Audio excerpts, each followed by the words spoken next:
tried to take a picture of the sunlight in your hair, but the tears in my eyes make it hard to focus, so I just stand and stare through the tears in my eyes.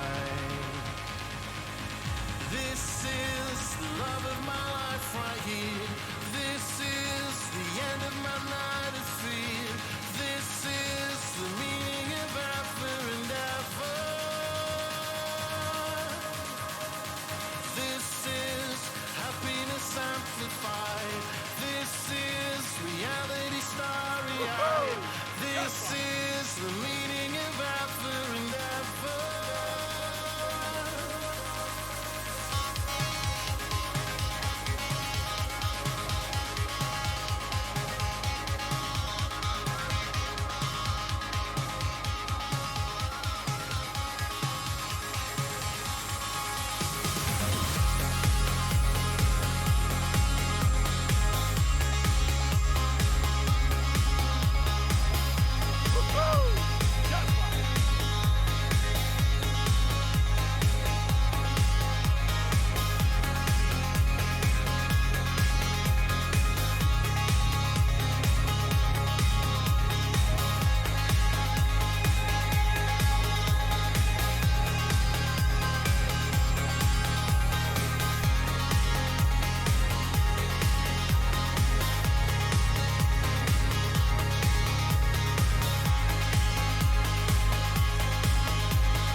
Attention please. Send your collie to the nurse's station. Send your collie to the nurse's station. Thank you. Guys! Oh god, I forgot to turn the oh god! Oh god! Hold on! Wait! I forgot to turn on this. Okay, hold on. There we go. There we go. Now it should work. No! I forgot to turn on the virtual camera. Oh god. Pro streamer, guys, this is what you come for. This quality content, QUBE. I think that might actually be the quickest this has ever happened.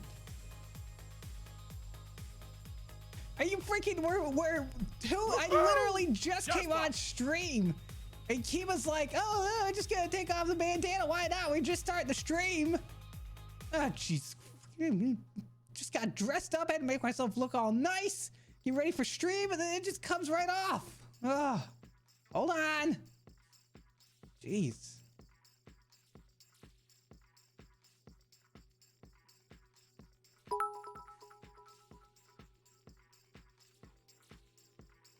You freaking happy now? 5 seconds into the stream and I'm naked. Unbelievable. Unbelievable. Tommy, thanks for the 10 bits. I appreciate it. By the way, I bumped it up so you guys can't abuse it anymore. Haha, I'm on to you. I'm on to you. Dragvoid, thanks for the follow. Welcome to Floppy Flock. Also, Zenoderg, thanks for the follow. Welcome to Floppy Flock. Yeezy coming in with the 500 bits. Disappointing Doug. Hold on, let's do that again.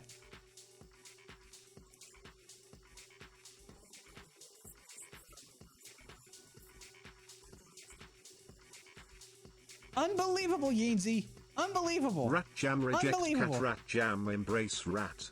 Unbelievable, Yeezy. You want to get 500,000 milligrams? Ridiculous. Cindernecky. Yes, 3. I am naked. I am naked because of you, Kiba. Thanks for the 100 bits. I appreciate it. Thanks for making Tux dance. Also, yes, Yeezy, I agree. Reject the cat. Embrace the rat. Rat Jam. This is a Rat Jam stream. By the way, it is a Rat Jam stream. So if you have to decide which one you want to use, Rat Jam it is. Also, Tommy, unbelievable. You get me naked, you make me whine, the stream just started, I can't even get a sip of my damn coffee, and you already, oh, Jesus, okay.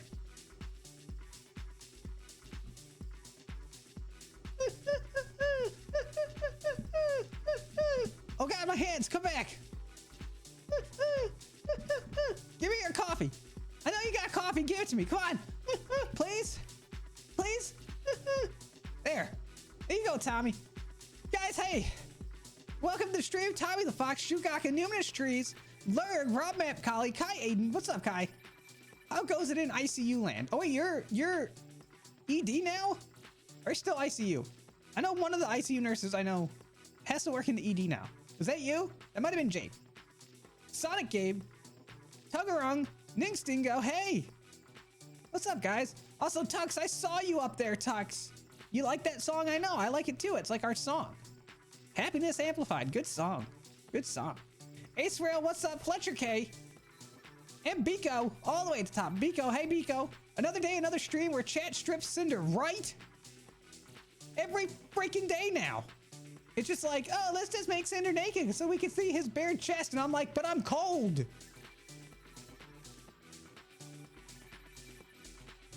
Still ICU. Okay, so, Kai, I had a patient the other day. Hold on. Tux. Hey chat, how do I cancel a subscription? Hey chat, how do I cancel Tux? Also, Tux, I gotta point something out here, chat. I gotta point something out here. Tuxton, he's only been subscribed for 2 months. Where were you the first 8 months, babe? Yeah. Thanks for the 2 months, babe. How do you cancel your subscription? There's an options tab. You can do it there, or, you know, you can just flip me off in person instead. Tux the Wolf coming with the tier 1 sub for 2 freaking months. Tux, you're coming under collar care from the pointy ears to your big nerdy wolf body. I got you covered. Something like that. I don't know. Shouldn't Tux get a family discount? No. Seems like 2 years. Aw. So guys, yesterday, New Year's Day, it's Tuxton and I's 2-year anniversary. So I asked him, now he might tell it differently because he loves to change stories and tell it differently, so he wins. But I asked him out first. The first time from 2018 at the stroke of midnight, December 31st, 2018 into 2019, I asked out Tux first. And then every year since then, it's been a race to ask each other out first at the start of the year. So every year, we have to try to win the year by asking each other out first, and Tux cheated this year. Silverfold coming to 26 bits. Thanks for making Tux dance. Being all cute. Also, congratulations on 2 years. Thank you. Thank you. So let me tell you guys, let me give you this. This is you want to hear some this is cheating. He cheated, okay? So we were watching the ball drop, right? And we were watching it via stream on YouTube. Okay, so it was like a few seconds behind.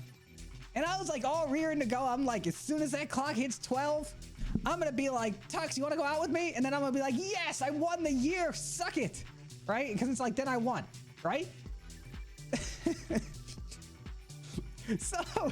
So we're watching the stream of the ball drop, right? We're a couple seconds behind the actual ball drop, and at like 11:59:57, so with like 3 seconds left on the stream, my phone buzzed. And Tux looks over and goes, "Oh, you got a message."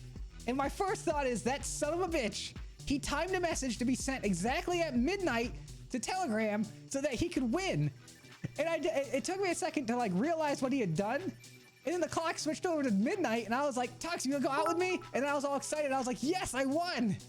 And then he told me to check my phone. And then he told me to check my phone, and then he started celebrating and bragging that he won, even though he cheated. Tux coming with the 50 bits. Big brain wolf play, more like cheating. He cheated.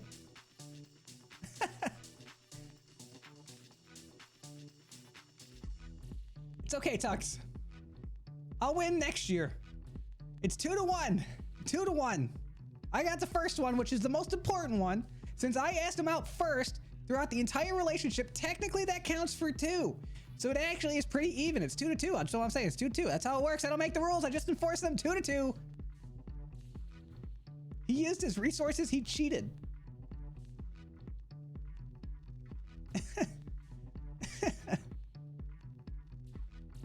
Just keep your phone turned off for next year. Ooh. Ooh. Okay. I like that. If I didn't actually see it, I can't, you know, it didn't happen. Although, hold on. We can make an argument here that technically I asked him out before I read the message. So technically I asked him out first because I didn't read the other message. So by the time I read the other message, I had already asked him out for this year. So I'm going to go ahead and say that it's actually 3-1 and that I'm winning and Tux is losing. Snowy White Fox, hey. Moscow Squeaks, what's up? Snowy J Fox, welcome in, welcome in. I was so mad. I was so mad because I thought I had it in the bag. I'm like, I'm gonna ask him out. I'm gonna be super quick about it. I can talk faster than him. I'm like, I got this. I'm gonna win this. And then my phone buzzed, and he was like, "Oh, you got a message." And in my brain, I'm like, he didn't. There's no way he did that. And then the clock ticked over, and I asked him. And he acted all like, "Oh, okay, you won, you won. How about you check your phone?"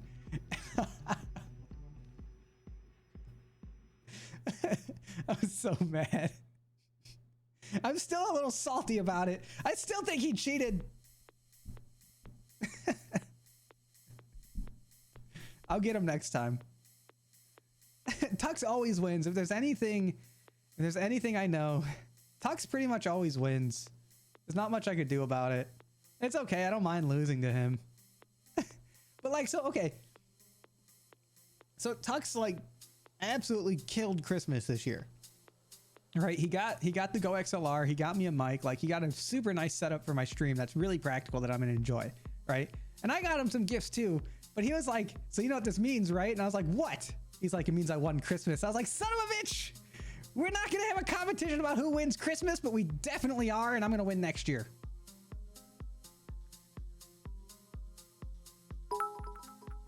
Cerulean! Woo Cinder. Tux wins and Cinder goes re e e e l l l l l l l l l l agaga ha your Cerulean, thanks for the 100 bits. I appreciate it. I don't go re. I just get mad. And I'm like, "You son of a bitch." But everything with Tux is a competition, which is why it's fun. It's all in jest. Cacao the Jackalope, thanks for the follow. Welcome to Flobby Flock. He won my heart as well. Aww. There you go, Tux. You won at everything, including winning my heart. Congratulations, Tux. You're stuck with me. Yeah. Like an abandoned puppy, you brought me home, and now you're stuck with me.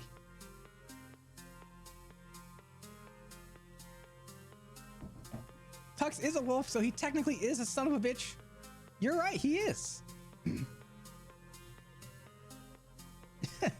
So guys, so today in our stream, in the lecture, I am going to try and give a simplified overview of a very, very complex topic that is the nervous system of the human body.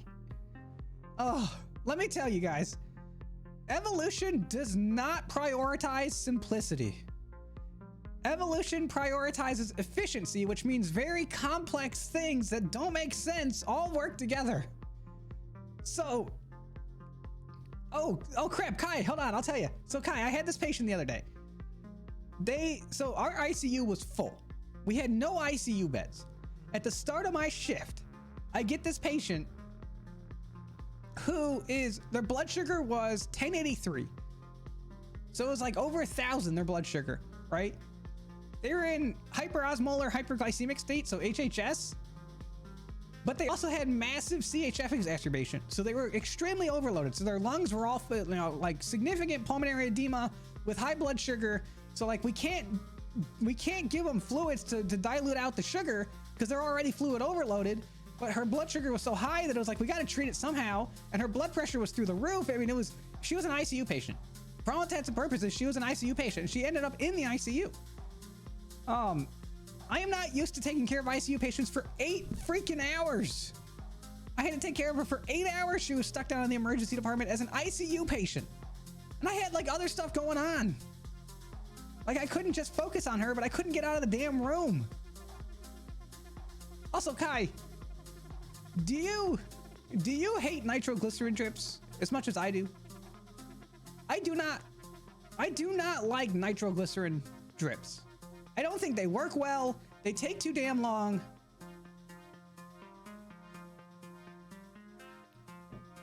Pretty much all I had her on was a nitro. I had her on a nitro drip and an insulin drip, and then like we were diuresing, and she was on BiPAP because we were trying to get some of that pressure off, and we contemplated possibly intubating her at one point. It was a hot damn mess.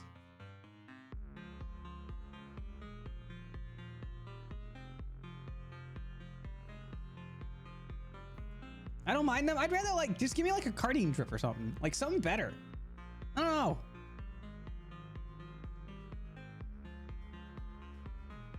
Nitro is still being used. Oh God, all the time. Nitroglycerin tablets, nitroglycerin paste for chest pain, nitroglycerin IV drips for blood pressure. It still works great.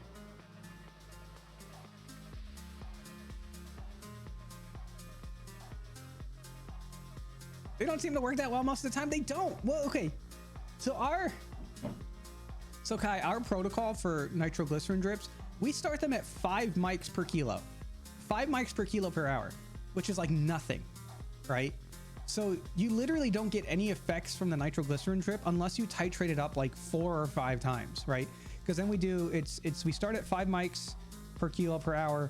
Then we titrate every 15 minutes by 10 mics up until we reach our target goal, which means every 15 minutes you're going in there and titrating the stupid drip because 5 mics per kilo doesn't do shit. So then you got to titrate it every 15 minutes. So you can't do anything else. So you got to stay in there and keep titrating it up and up. Every 15 minutes, titrate up, titrate up. It's such a pain in the ass. Just put them on a cardine drip. Cardine's easy. And it works great. It works quickly. It's like every 15 minutes, I can't be running into your room titrating your medication every 15 minutes when I got 3 other patients, like all COVID, all sick as hell, right? Like, it would be so much easier one-to-one. Also, Kai, I don't know how you do your insulin drips. I don't know if I learned a little trick recently that it took 5, almost 6 years of nursing for me to learn this little trick for insulin drips. When you set it, so you know how with insulin drips, you do blood sugars every hour, right? You have to check it every hour to titrate the drip. What I typically will do is say if I start my patient at like 8 units per kilo or 8 units an hour, right? Our insulin drip ratio is 1-to-1. So 8 units an hour is 8 mLs an hour. So you just set the volume to be infused to 8 milliliters an hour. So then after an hour, you don't overshoot it because it'll stop the pump and then you go in to check it. And that way, if you don't get to them right away, they're not still getting insulin. It took me way too long to learn that trick. And it has saved me so many times. Not sure you're comfortable having TNT being fine. It's not TNT. It's just nitroglycerin. You'll be fine. If you're at the point where you're getting nitroglycerin, intravenous nitroglycerin, having combustible is the last thing of your concern. Like getting that in your body is the last thing you need to be worried about. You're pretty damn sick if you're getting IV nitro. Why can't I start a poll for who won? Okay, hold on. All right, so for the New Year's thing, who won New Year's Eve? Tux, Cinder. Who do you guys think? Okay, this is it. Final one. We're doing it. Who won?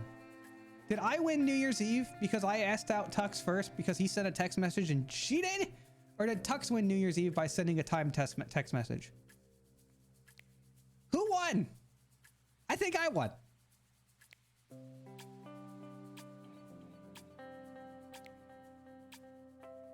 I'm not informed enough for this.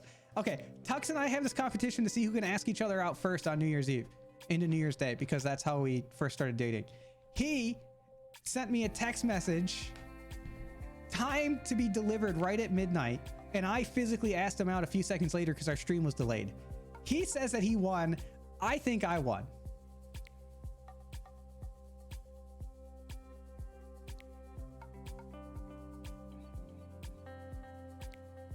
Yes, I'm gonna win. Tux, you're gonna lose.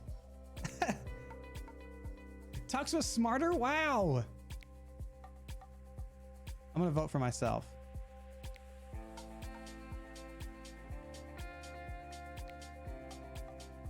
You won because you didn't see it till after you said it? Thank you. Thank you. I won.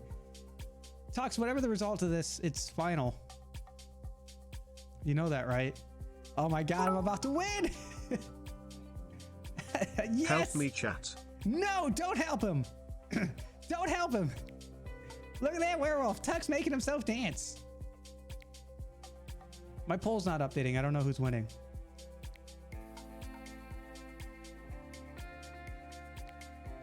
Rob Map, hey. Also, if Tux sent the test before midnight, he's disqualified. Oh, Cerulean coming in with the that's a good point. I don't know, Tux. This is rigged. I don't know, Tux. That's a good point. You should be disqualified because you sent it before midnight.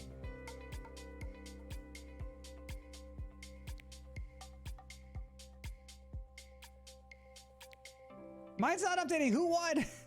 It just shows my vote. It doesn't show anyone else's. I can't see it. Oh, God.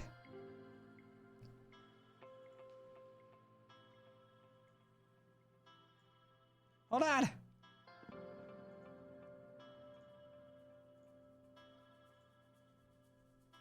Yes, I won.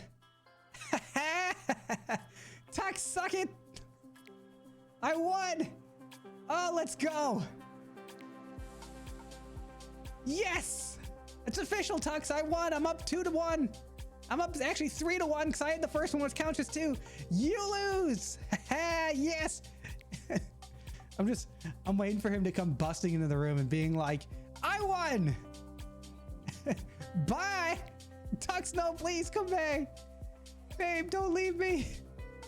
Don't leave. I mean, if you leave, that would just make you a loser. Just like you lost for New Year's Eve. Yes.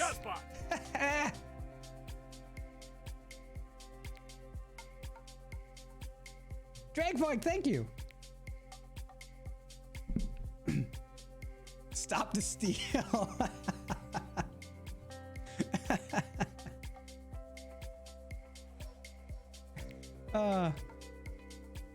This is fun. I know as soon as the stream is over, Tux is gonna be like, I won! That's cheating, I won!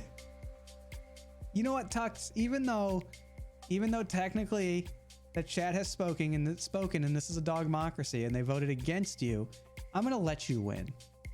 Because I love you. Because I know you need this. And I'm gonna be the bigger dog and let you have it, okay? You can have it. Congratulations, everybody congratulate Tux. Good job, Tux, yay! Hyper claps in the chat.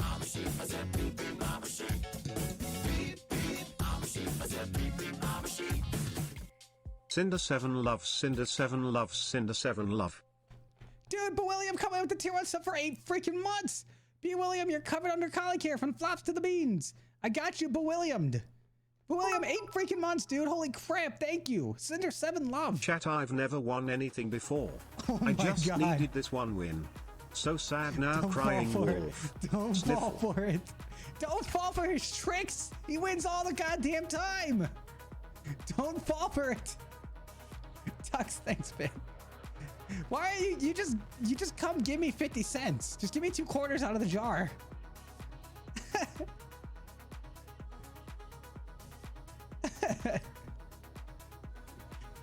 I sent Tux, Cinder just like hey. Shugaka.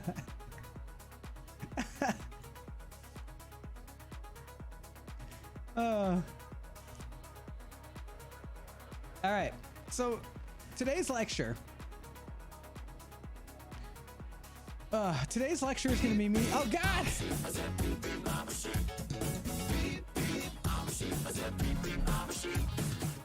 Best medic doggo ever. Dude, Cross Hyperu coming in with the tier 1 sub for 2 freaking months. Dude, Cross, you're coming into collie care from the floss of the beans. I got you covered. Best medic dog. Well, thank you. But I'm not a medic. I'm a nurse. Different scopes.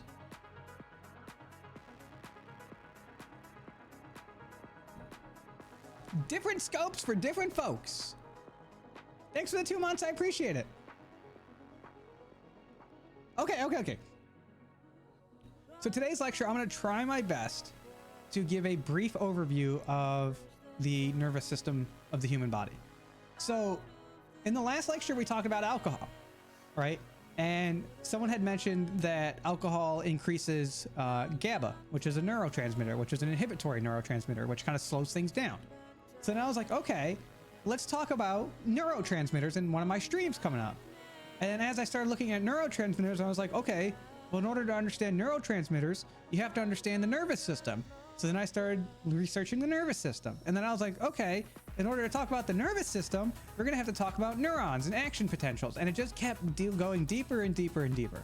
So we're going to start from the beginning. So we're going to talk about the nervous system. We're going to talk about neurons. And we're going to talk about action potentials today. That's where we're going to start. The next stream we do, we'll talk about some neurotransmitters, some of the things that those chemicals can do for your body.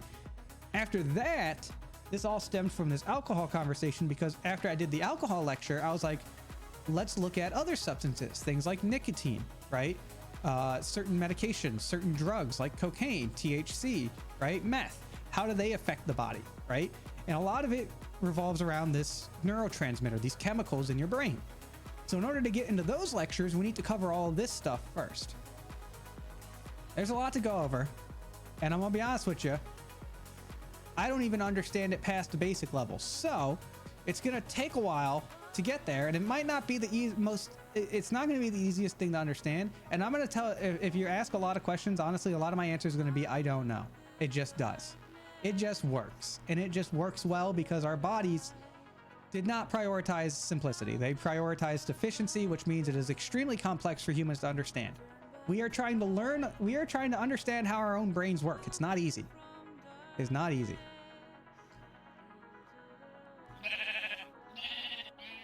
I have to gently remind my friends I'm a nurse, not a medic. Medics are like a paramedic is EMS, so they're emergency medical staff. So they have a different scope of practice. They can do different procedures. The way that they practice medicine or being a paramedic, they practice in a different set, right? So they're out in the field doing more emergent things, right? Less like management of disease, more treating emergent issues in the field, getting to the hospital. Nurses' scope of practice is different. We use a lot of, it's just different scopes of practice, different jobs. Cobalt, thanks for the follow. Welcome to Floppy Flock. Welcome in. How does consciousness work? I have no freaking clue. I don't think we even know that yet. You're already naked? Yes, I am. You can ask. You can thank Kiba. Essentially, the difference between paramedic and nurse just boils down to what we're trained to do and how we utilize that training, right? So perfect example, paramedics, under their scope of practice, a paramedic can intubate a patient, right? A paramedic can put a breathing tube inside your trachea and intubate you, right? That is covered under their scope of practice. It is not covered under a nurse's scope of practice. I am not legally allowed to intubate a patient. I've never been trained on how to intubate a patient. So it is not covered under my scope of practice. So if I were to attempt to intubate a patient in a professional setting and screwed up, I would be found legally liable because it is not within my scope of practice. Does that make sense? More example, paramedics can only give so many types of drugs, right? There are types of drugs that paramedics cannot do, at least not without a doctor's order, right? And it's there, even then, there are certain medications that paramedics cannot give that nurses can. Different scopes of practice. Paramedics are, it's like, so EMT would be like your entry level stuff. And then you have like EMT basic, EMT advanced, that kind of thing. Like ACLS or ALS, advanced life support, EMTs, that kind of thing. And then paramedics have a wider scope of practice off of that and can actually make decisions out in the field. And then nurses generally are doing nursing. It's just different things. Pretty sure my CNS, central nervous system, only exists so my brain can say, hey, you're doing it wrong to the rest of my body. Yeah, no, it exists for other reasons too. I mean, even the top medical scientists don't know why we sleep. Something to do with help store memories and kind of refresh the brain almost, remove waste products, that kind of thing. But in an emergency, would the Good Samaritan law apply to you? It depends. Like, okay, if I'm out and about, right, in the everyday world, and a patient and someone in front of me just goes down, I'm gonna do basic life support, which is CPR, rescue breaths, right, that kind of thing. I would not do anything past that, because as soon as the paramedics get there, I am going to defer to the paramedics to take over care, because I am outside my, this is like, that is what they do, right? I can do CPR and get things started out in the wild, but as soon as help arrives, I defer to them. There's no need for me to be helping out past that, right? Are you saying I should stop doing surgery on people until I find some kind of qualifications? I would advise against doing unqualified surgery on people. That's just torture. A nurse would be held to a higher standard than someone just trained in first aid. Yeah. So like we just, and they're just taught different things, right? Paramedics, a lot of the paramedics that I've talked to, they're teaching a lot of their education and mindset is algorithms, right? Certain situations, when you're in them, you follow a certain step-by-step algorithm, right? It's just like ACLS and BLS and PALS and all of your advanced life support training. It's algorithmic, right? You do this, if this, then that kind of thing, right? It's very structured. Nursing, we're kind of left, we do a lot more critical thinking, like, okay, if I have a patient who's a septic patient that is also a CHF patient and the doctor orders like 5 liters of fluid on them because they're septic, I am trained to say, hey, maybe we should hold off on giving that much fluids to our CHF patient because you might overload them, right? We're trained a little bit differently. We have a little bit more autonomy to make some decisions, or to, we kind of work almost as like a check and balance to some of the doctor's orders, right? We're the last step of the last safety net, right? Once we are required to fulfill and carry out those orders, but we are allowed to question them if they seem inappropriate. And part of our training is to be able to recognize when a order is inappropriate versus when it's appropriate, or when it needs further clarification or just like a double check. I ask my docs all the time, like, hey, do you want to do this? Is this really what you want to do? You put this order in like this. Is this what you really want? Or do you want something else? And sometimes they're like, oh no, that was a mistake. Thanks. We catch quite a few mistakes. You'd be surprised how many mistakes got put in as an order from a doctor that got caught by the nurse prior to it being delivered. You actually would be probably terrified to find out how often that happens.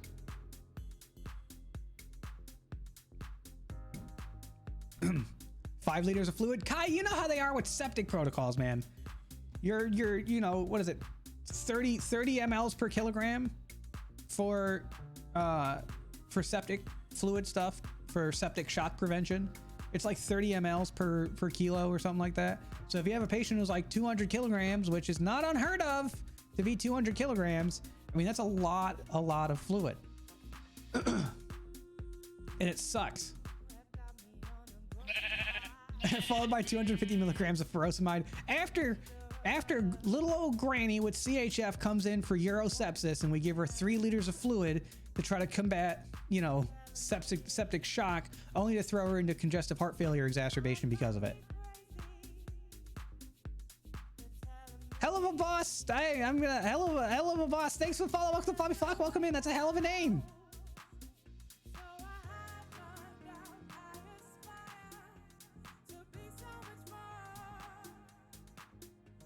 So the rumors of senior nurses being more experienced at times than doctors. Oh, absolutely. Especially, so when I used to work in a teaching facility, so a teaching hospital. So residents, right? Trainee doctors, right? So doctors who are fresh out of medical school were doctors, but weren't quite fully fledged attendings yet.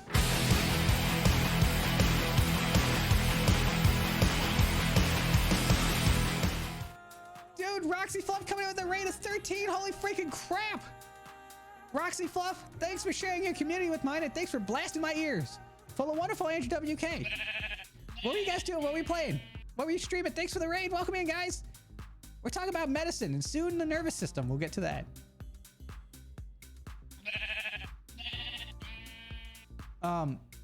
So Xenodrug. So when you work with residents, a lot of times when the residents first get on the floor, they look to the nurses for support, right? Because we know how the doctors generally like to order things. We know how things kind of run on the floor. So while they might have the technical and brain knowledge required to do the job, they don't have the in-person practical knowledge yet, and they're still learning. I've had plenty of times when I used to work with residents, they'd come up and say, hey, what do we normally do for this? Or what do we normally do for that? And you're like, oh, we usually do this, this, or that, right? And then that way they can get their job. They can just do their job. So they would come to us, and I've corrected and found, I've worked with residents where a lot of times you're like, maybe we shouldn't do that. Kamochi, thanks for the follow. Subnautic Wookie, thanks for the follow. Welcome to Flobby Flock, guys. Truplet, thanks for the bit. Roxy Fluff, thanks for the follow.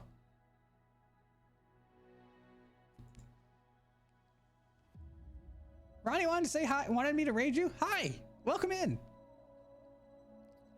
So here, I'll give you an example. I had a resident once order intratracheal morphine.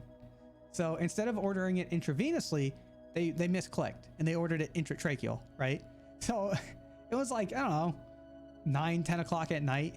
And I called up the resident and I was like, so, hey, I think you might've put this order in wrong, right?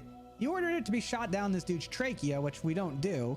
I think you meant to do intravenous. And they're like, oh God, yes, you're right. Thank you. Right. And then like they fixed the order. And I was like, I got you. Like, I'm not here to tell you how to practice medicine. I'm just here to tell you that that doesn't seem right. And I'm just checking with you to make sure. Roxy Fluff, take care. Have a good one.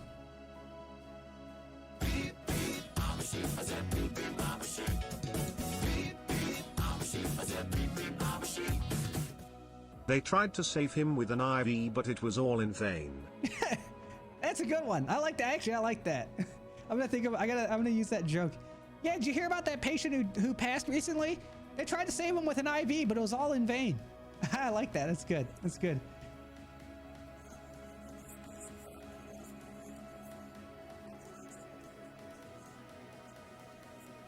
I mean, exactly that. Obligatory Scrubs clip. That's pretty much it. Yes. Dude, Hunyo PDX coming with the tier 1 sub for 3 freaking months.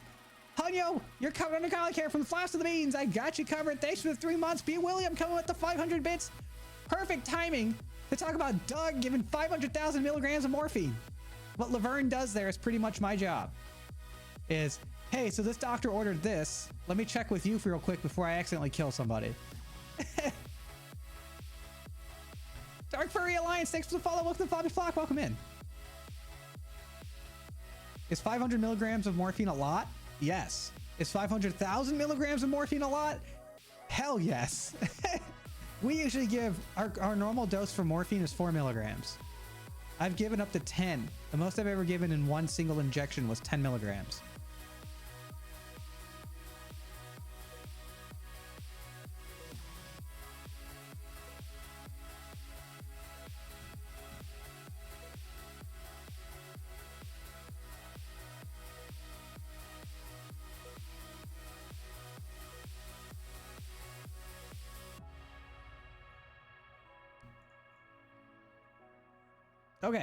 Okay.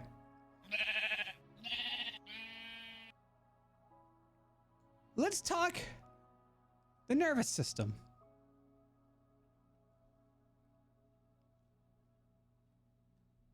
Mrs. Unholy Ones, thanks for the follow. Welcome to Flobby Flock. Welcome in.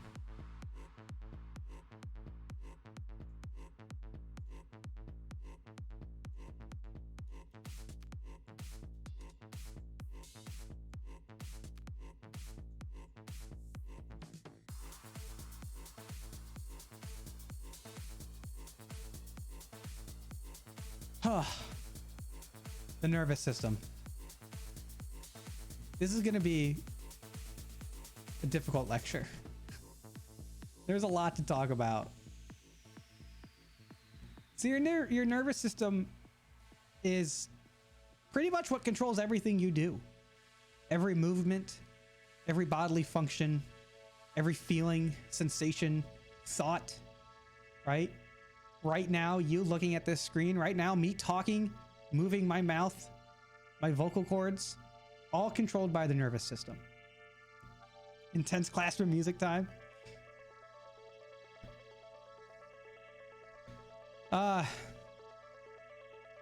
The nervous system kind of has three major roles. Receive sensory input.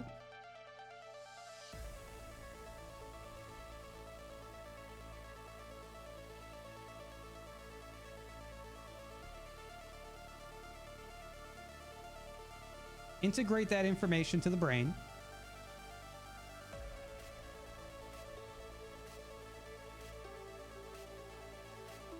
And then create a motor response.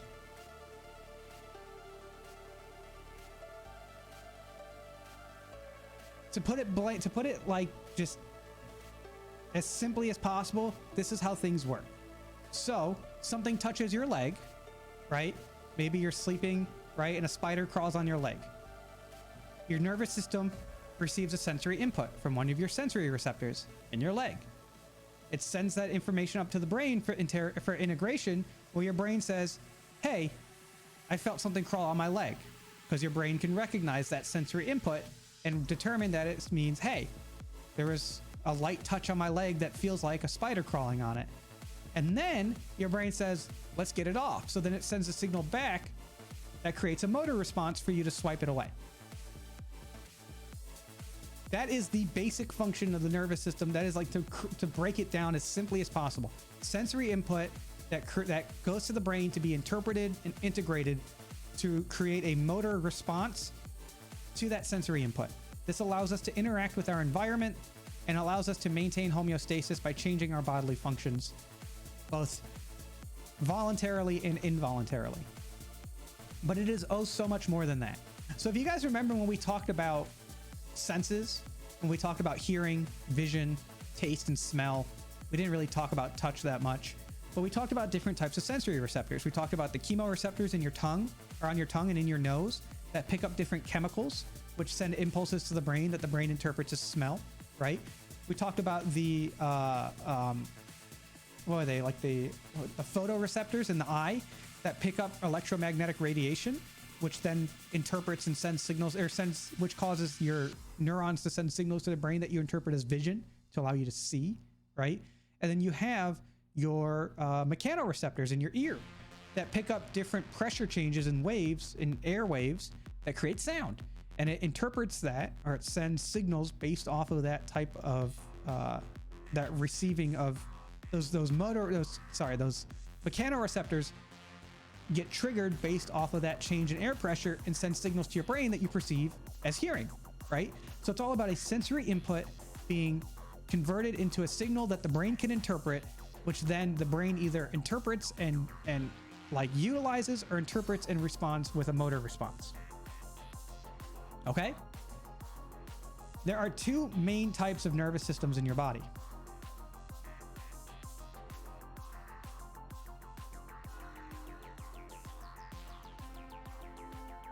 Your central nervous system and your peripheral. We'll talk about the central nervous system first.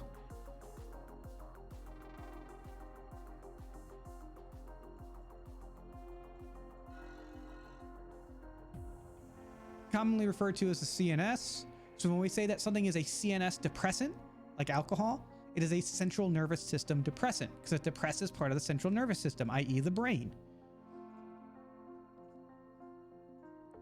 So your central nervous system consists of two parts, the brain and the spinal cord.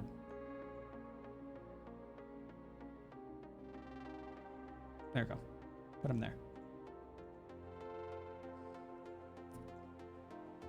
The central nervous system consists of the brain and the spinal cord. The brain's job, as we talked about briefly in our brain lecture, is to regulate everything. It is the main control center for all of your functions, both voluntary and involuntary. We did a whole lecture on the brain, and I'm not going to talk about it again because it was a long lecture, but different parts of the brain are responsible for different processes, right? Your brain stem's going to be responsible for more of your involuntary processes, like your heartbeat, your breathing, that kind of thing. Whereas the top parts of your brain, as you go up into like the cortex, are going to be responsible for more of like critical thinking, interpretation of sound and vision and hearing and language and all that stuff, right? Your spinal cord is responsible for carrying signals between the brain and the peripheral nervous system, which is the second part of this nervous system that we'll talk about. So as impulses say we got that spider, right? That spider's crawling on our leg, right? That initial sensory input is picked up by the peripheral nervous system. The peripheral nervous system sends an electrical impulse up to the spinal cord, which then takes that electrical impulse all the way up to the brain for it to be integrated and responded to. So the spinal cord is the connection between your peripheral nervous system and your brain, which is why spinal cord injuries are so devastating. If you damage your spinal cord, you no longer have communication between anywhere that damage occurred and below it and your brain, which is why you become paralyzed. You can tell your brain can say, move your right leg all at once, but if that connection is not there, it is not going to go through and it is not going to work. So your spinal cord is your connection, is your bridge between your peripheral nervous system and your central nervous system, primarily to carry signals up to the brain for integration and response. Some reflexes, though, bypass the brain and go through what we call spinal cord pathways. So, for example, have you ever put your hand on a hot stove and pulled your hand away before you even realized it was hot? That's a reflex.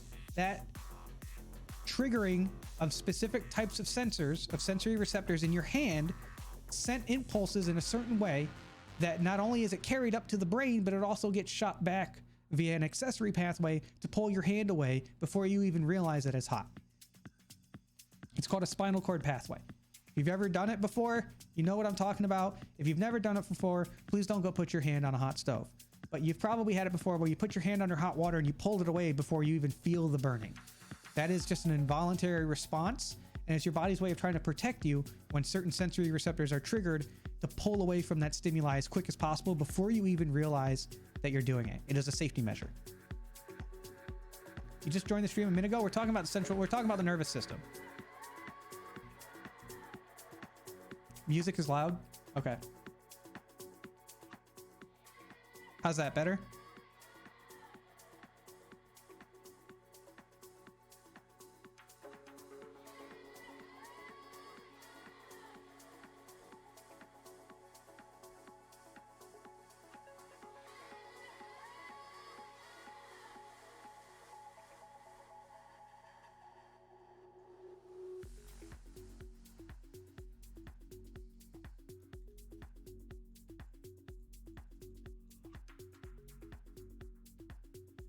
This is where things get complex. The peripheral nervous system.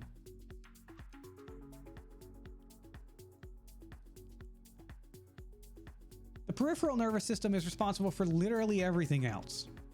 Every other nerve in your body, running through your hands, your legs, your abdomen, your chest, controlling your heart, controlling your breathing, digestion, hormones, whether or not you can move, whether or not you move certain types of muscles, right? Whether or not you feel certain types of touch, right?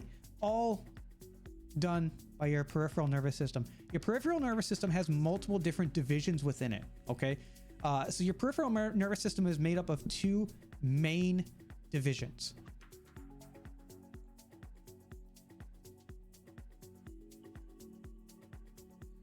You have your sensory division, known as your afferent.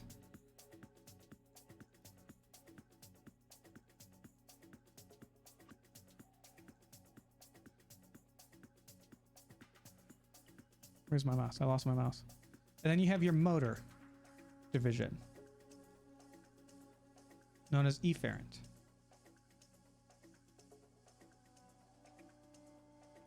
So the peripheral nervous system works in two directions. It both sends signals to the brain, such as sensory responses, but it also receives motor response. So it sends and receives, right? So not only does it sense things, but it also causes actions to happen. This is known as your sensory division and your motor division, okay?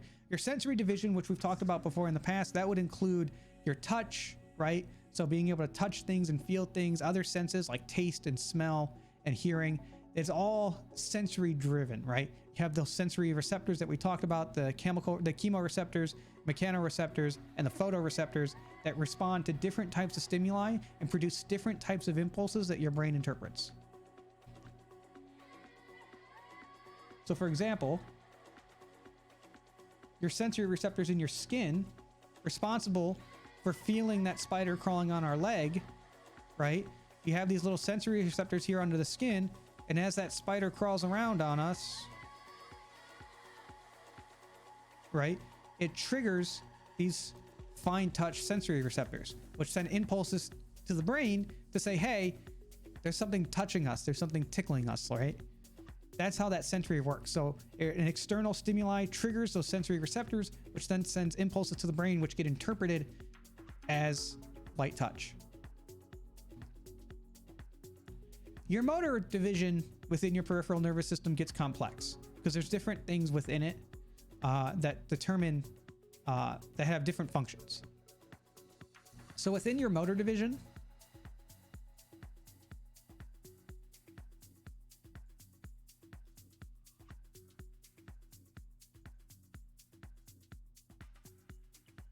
we'll say PNS for peripheral nervous system. Within your motor division, you have two main subcategories. You have somatic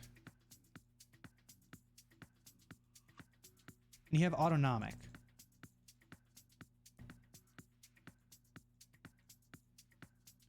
Your somatic nervous system is going to be responsible for all voluntary nervous system movement. So for example, skeletal muscle moving, right? Moving your arm, moving your legs. That's going to all be covered under your somatic nervous system. So this is going to be all voluntary movement.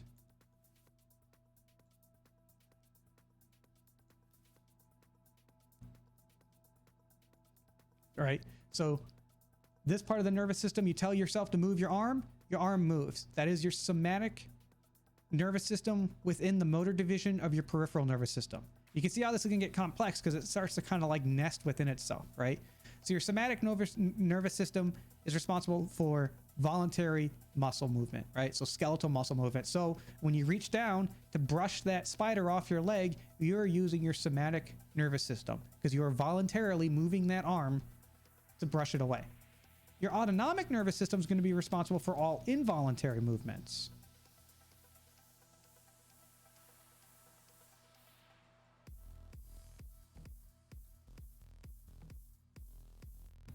Right? So this is going to be things like your heartbeat, respiratory rate, right? Digestion. So peristaltic movements within the GI tract to help with digestion, churning your stomach, right? Your pupils dilating, right? That's an involuntary thing. All of your involuntary life movements are all managed by your autonomic nervous system. The easiest way to remember that is autonomic automatic, right? It just automatically happens. You don't have to think about your heart beating. It just beats, right? Sometimes you don't have to think about your breathing, although now you are thinking about your breathing, so congratulations. You don't always have to think about your breathing, but sometimes you do, in which case it becomes voluntary, but most of the time it's going to be covered under your autonomic nervous system. Now, to go even deeper, within the autonomic nervous system, you actually have two separate divisions, even within that.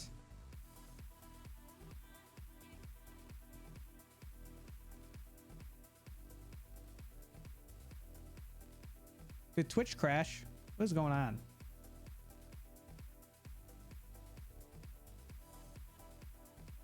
What the hell? Everything's screwing up my... Oh, there it goes. Okay, no, come on. Come on back to me.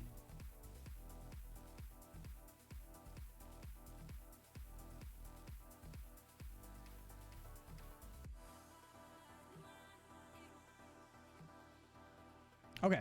Within your autonomic nervous system, you have two more subsets known as your sympathetic and your parasympathetic.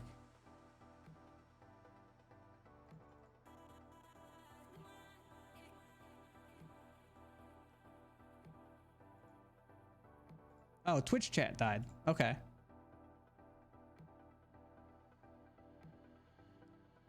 But you guys can still hear me.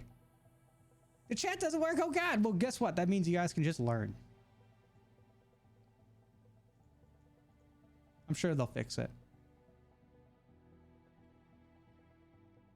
Okay. So the autonomic nervous system is then divided into two subsets.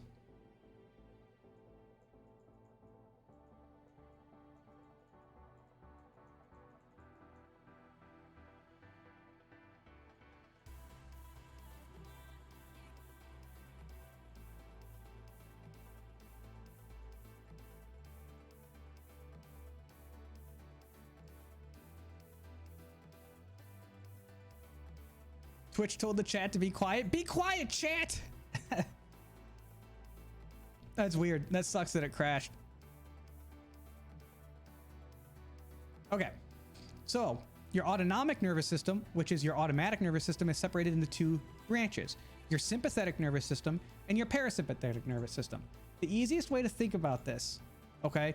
The sympathetic nervous system is responsible for fight or flight. So when your sympathetic nervous system is triggered, you have an increased heart rate, increased respiratory rate, right? It causes your liver to release more glucose to give you more energy, dilates your pupils, right, to give you better vision, constricts your blood vessels to increase your blood pressure, right, to give you more nutrients, more pressure, right, to get it to further areas.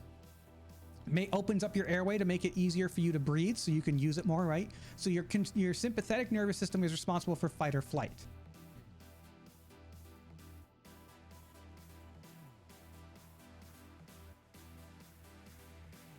So it amps up the body.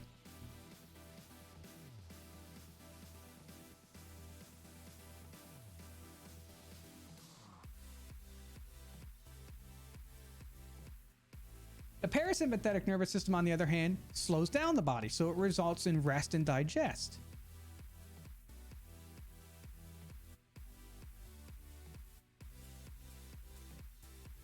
So some of the things that it'll do, it'll constrict the pupils, right? Making it a little bit harder to visualize things, right? Because you're resting, so you don't need that extra energy used on your eyes, right? It decreases your heart rate to kind of calm you down. It dilates your blood vessels to lower your blood pressure, make you more comfortable, right? Decreases the blood flow to the skeletal muscles, right? And increases blood flow to digestion to help move things around. So it slows down the body. I always think of a parachute, right? Parachutes let you down slowly. The parasympathetic nervous system slows you down. It banned everyone. Welcome to 2021. Welcome to 2021, where the entire Twitch program just gets banned.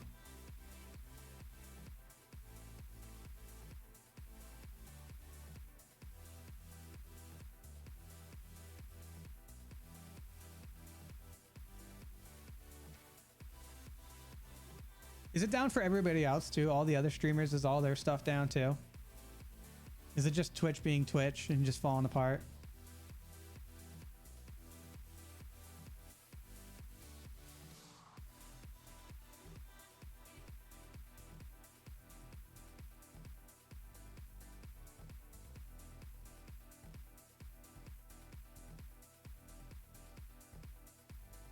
Oh God, Twitch! Stop shitting the bed!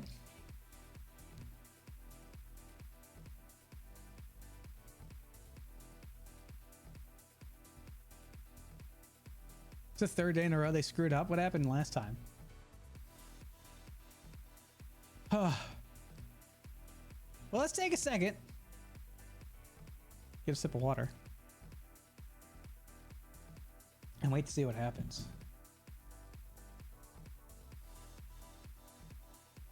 Everything but Biko says everything but the video is down.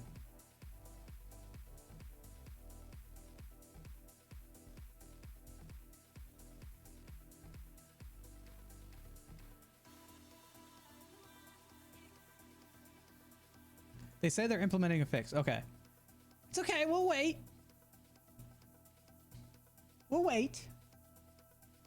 I want to continue on with the lecture, but I also want some input too. To the people who are in the Discord right now, working as the chat, does this make sense? Is this making sense? Is this working? It's a super complex system that I'm trying to explain in a way that makes a little bit of sense.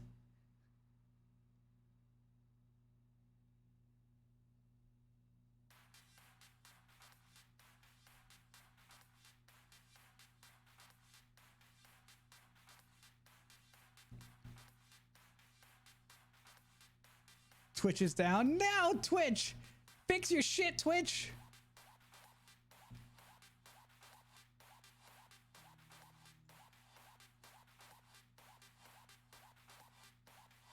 Discord is a new Twitch chat. There you go. Okay, we'll continue on. So, basic structure, basic overview of your nervous system, right? The different functions of each divisions of your nervous system.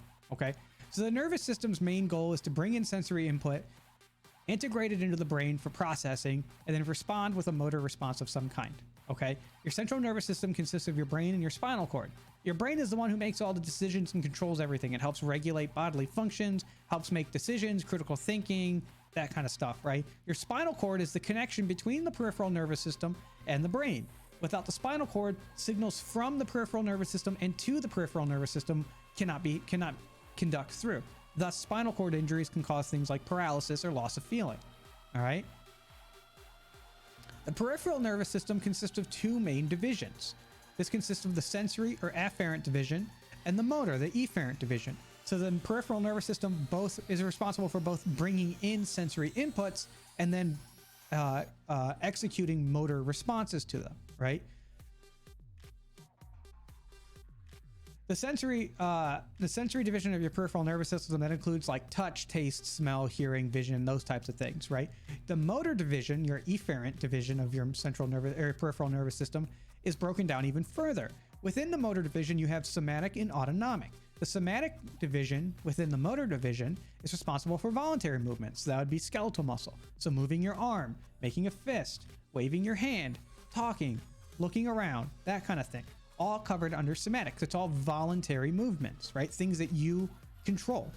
Your autonomic division within your motor division of your peripheral nervous system is responsible for involuntary things such as controlling heart rate, controlling respiratory rate, blood pressure, whether or not you're constricting or relaxing your vessels, right? Pupil dilation, digestion, all these things that are involuntary that you have no control over from a conscious standpoint, all right? To go even further, the autonomic nervous system is then broken down into two main divisions, the sympathetic and the parasympathetic. The sympathetic nervous system is responsible for increasing your heart rate, increasing your respiratory rate, opening up your airway, constricting your blood vessels, opening up your pupils for more light, and essentially making your body ready to fight or flight. This is what amps the body up.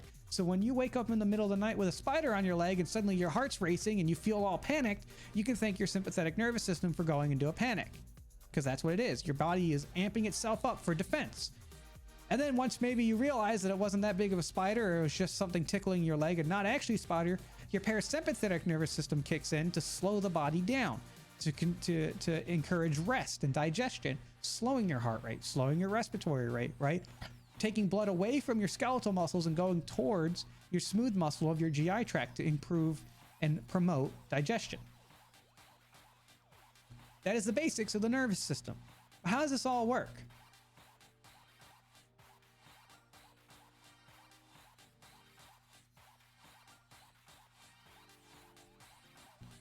We got to start at the most basic thing, the neuron.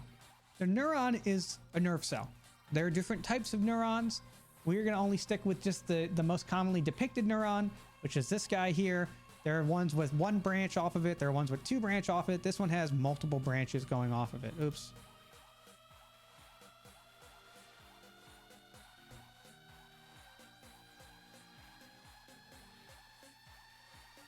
Also, guys, I'm not really keeping up with Discord chat. I apologize. I'm trying. It's hard enough to keep up with one chat as it is. Wait for it. Wait for it. Wait for it.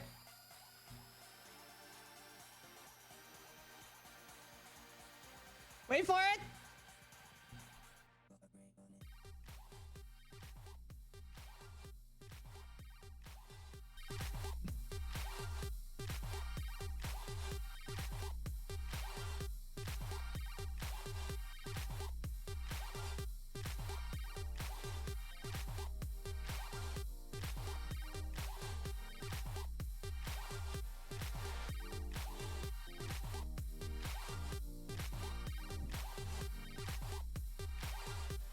Okay.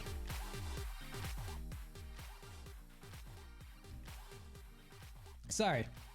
That drop was too good. I was waiting for it. It was like I could hear it building up and I was like, wait for it. And then it happened. Do I have two monitors? I do. I guess I can just move Discord over here. We'll do like that. I have a setup that works well, and I have to now alter it because of Twitch being Twitch and not working. Okay, so this is your neuron. These are nerve cells. You have billions, just billions of these within your brain and throughout your body. Their job is to receive and send electrical impulses as signals to convey information from one neuron to the next, which eventually reaches your brain and can be interpreted. Woohoo! Hey, wait, are we back? Oh no. I thought I saw something move. I got excited that Twitch chat would be back. It is responsible for receiving messages and then conveying messages to the neuron that it connects to. You have just billions, if not trillions, of connections between neurons, which essentially work as giant, like, I don't want to say like logic gates almost, right? Where different combinations of different neurons create different signals, which your brain interprets as different information and then responds to, right? So light touch might, you know, a spider crawling on you might trigger a certain set of neurons that makes your body think, hey, I got light touch going on, right? Twitch support says they're working on it. Twitch went to a sympathetic operation mode. Somebody over at Twitch channel is always like their sympathetic nervous system's kicking in. They're like, oh God, we gotta fix this. Oh God, my heart's racing. Oh God, I'm freaking out. Oh God, everything, fight or flight. Let's go. Okay, come on. And then meanwhile, like the buddy in the back, he's just sitting there chilling with his parasympathetic nervous system. Like, it's okay. It's fine. It'll fix itself. Just relax.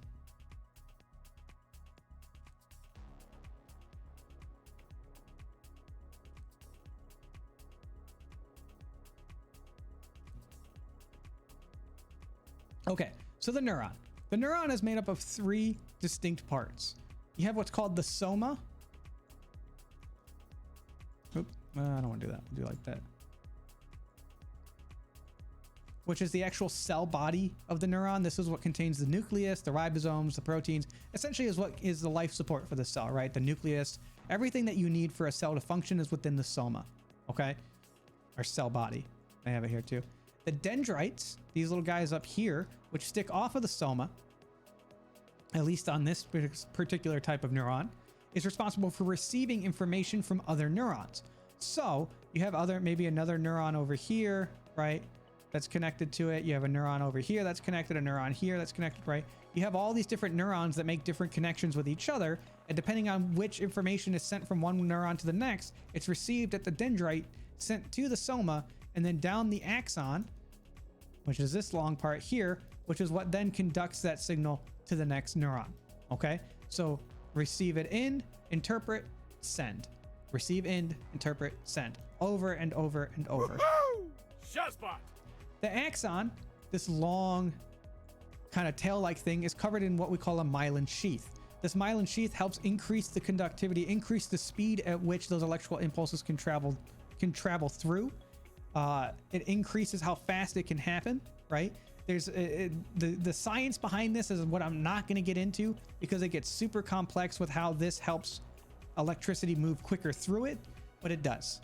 Without this myelin sheath, that's how you end up with diseases like multiple sclerosis, right? It is a damaging of this myelin sheath, which slows down electrical impulses through neurons, which can inhibit your movement, can inhibit your speech, it can inhibit other involuntary processes as well.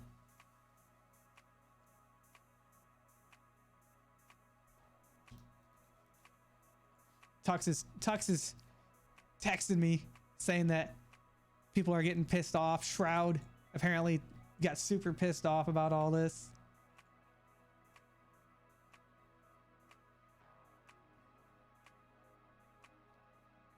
So what exactly happens when an electrical impulse is sent through the neuron? Have you guys ever heard of an action potential before?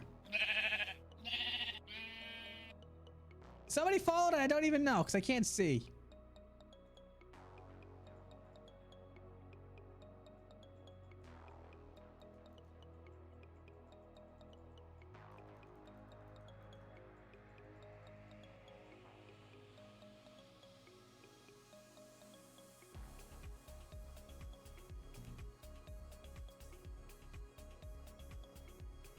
By the way, if you guys want to join in on the chat that's currently going on, join the Discord. Oh wait, oh god, I'm so stupid. I just sent a Discord link to the Twitch chat. Jesus, get it together, Cinder. God.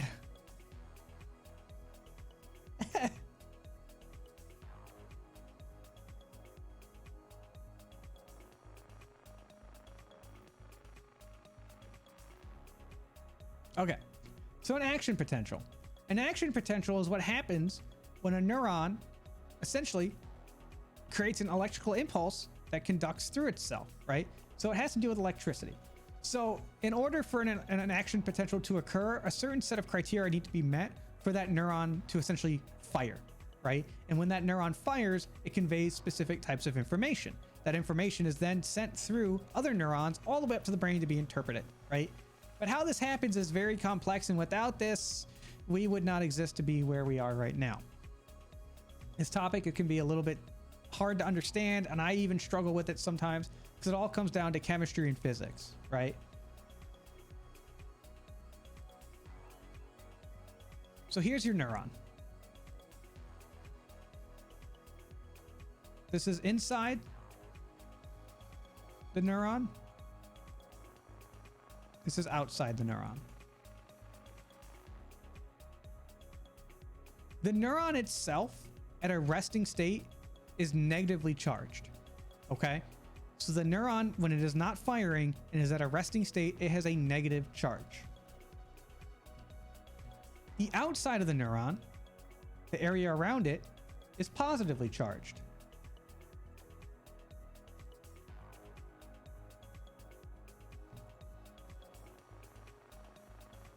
This difference between the positively charged outside of the neuron and the negatively charged inside of the neuron creates potential for energy, right?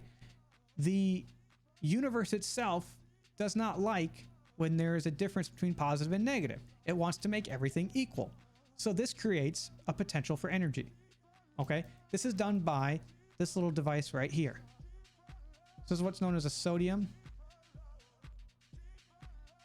potassium pump.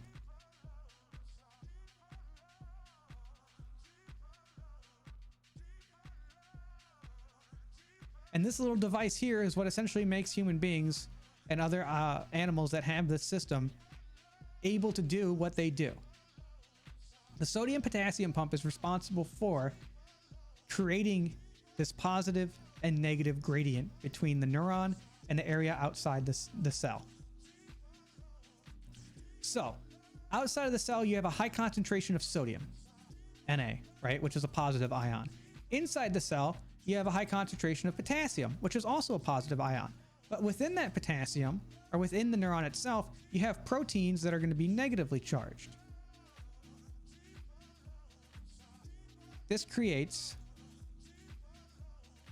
a net negative charge compared to the outside world, right? So the extracellular environment is positively charged, whereas these negatively charged proteins create a negative charge within the neuron.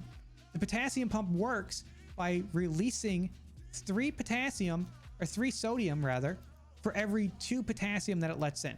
Thus, more sodium is going to end up outside the cell, creating that positive charge outside of it, right? This is how your body regulates its electrical charges within the neurons. It pumps out sodium and pumps in potassium, right? So it pumps out more sodium than it brings in from potassium. So it creates a net negative charge internally. When this changes, you get electricity. You get an action potential. You get a firing of that neuron. And there are a couple ways that this can change. So the membrane here is the only thing that's separating these positively charged sodium ions from rushing into the cell to turn that negative charge into a positive charge and thus creating energy or electricity, right? That movement creates electricity. On the outside of your neuron, you have ion channels. These are little gates that allow sodium to enter the neuron to make a positively charged neuron to create electricity to send a signal. There are 4 different types. I'm not really going to talk about always open because I don't really know about those that much, but there are 4 different types. You have voltage gated ion channels, which respond to a change in voltage.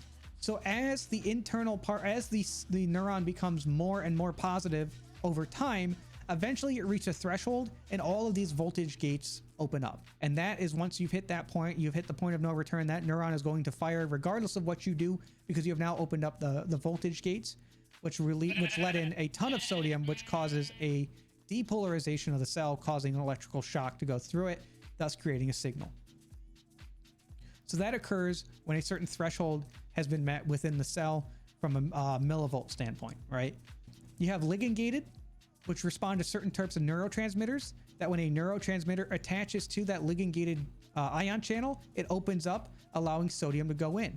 This makes the neuron more likely to fire, because as sodium goes in, the millivoltage begin to rise until eventually you hit that voltage gate threshold and an action potential happens.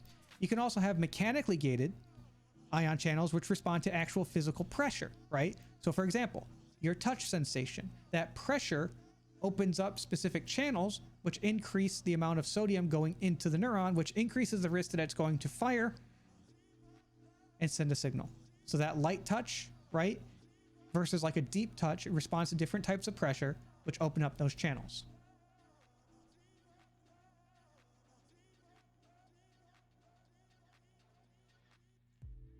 If you were to look at it on a scale, it's going to look something like this. So this will help. So resting potential for a neuron is about -70 millivolts. So when a neuron is just resting at its state, it has a -70 charge, right? So so this is -70, right? So you're negatively charged within the neuron at a resting state. As these gates start to be activated, say you have a neurotransmitter that starts to open up some of these gates and let some sodium in, or maybe you have a mechanically gated one that starts to let some sodium in, right? Your millivoltage start to rise, because now you're having more positively charged sodium ions enter into the neuron, which then increases the millivolts, right? Until eventually you reach a threshold, about -55. At -55 millivolts, these voltage gate channels open up. And once those voltage gate channels open up, an action potential happens. And that's when an electrical impulse is sent. You have more of the voltage gate channels than any other type of channel. So once that threshold is met, all of these channels open up and all of that sodium comes rushing in, creating a positively charged neuron up to about +30, sometimes +40 millivolts, right? It actually overshoots because so much rushes in so quickly that you now have a positively charged neuron, which creates electricity, which conducts through to the following neuron.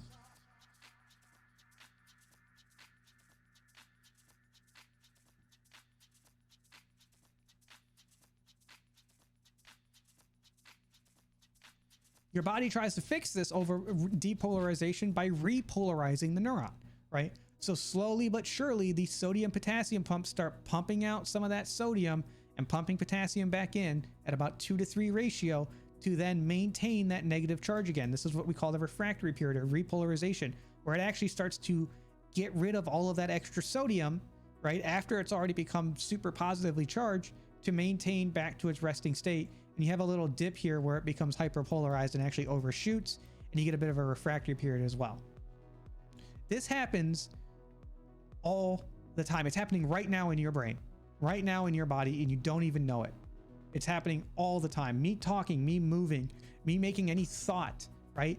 Action potentials are happening literally every millisecond, and whatever small fathomable amount of time you can think of, it is always happening in your body. Without it, you just wouldn't exist, because this is how these neurons send signals from one to another. So the voltage gated channels are used to amplify the effects of other channels. The voltage gauge channels, think of the voltage gate channels as the barrier, right? In order for an action potential to occur, those need to open. And in order for those to open, a certain threshold has to be met. These other gates here help the neuron meet that threshold by making it more likely to trigger, right? So certain neurotransmitters will open up certain gates, which will let little bits of sodium in, which will slowly start to rise the charge of that neuron until eventually reach that threshold. Like I said, this gets into some chemistry and biology and physics that is very complex.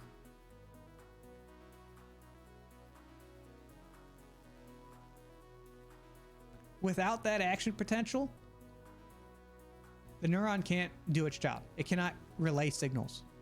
That is how it relays signals, is through action potentials that it sends on to other neurons, which then decide if they want to interpret it based on whatever design that they have, or if they want to get rid of it, right? It's a whole complex system between connections between different neurons that I'm not even going to touch. So what happens if it doesn't occur? Then it doesn't fire. Think about, like, have you ever like brushed against something and didn't even feel it, right? Or I don't know, maybe you're like trying to make like fine movements, right? So really tiny movements with your hand, right? Some of those don't go through because you're trying to make such small movements, right? Some of those impulses just don't conduct through, as opposed to like a big movement, like making a fist, right? Is a very dramatic movement. It's very easy. But if you try to like make tiny little movements with your fingers, right? You kind of go a little bit slower, and some of those don't conduct through. So if the threshold is not met, the action potential does not happen, and thus the neuron doesn't fire and the signal doesn't go through.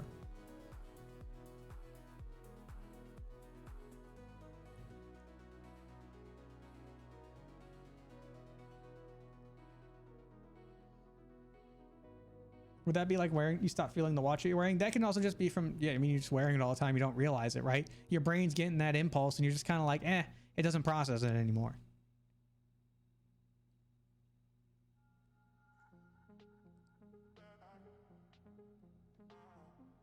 Is any of this just like flying over people's heads, or does this make somewhat like any little bit of sense?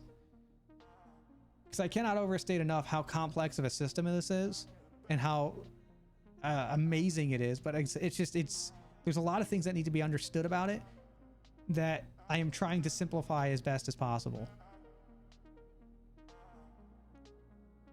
And even I struggle to understand this from time to time.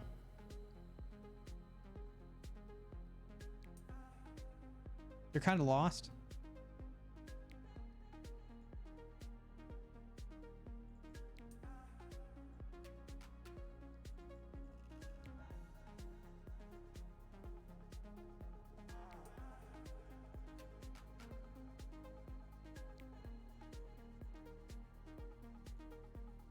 Is Twitch chat fixed?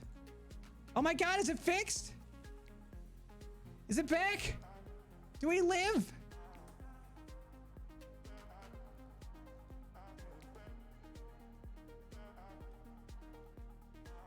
It's working. It's back. Oh my God.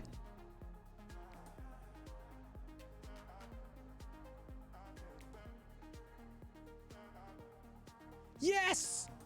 Yes, we survived the Twitch apocalypse! 2021, we survived!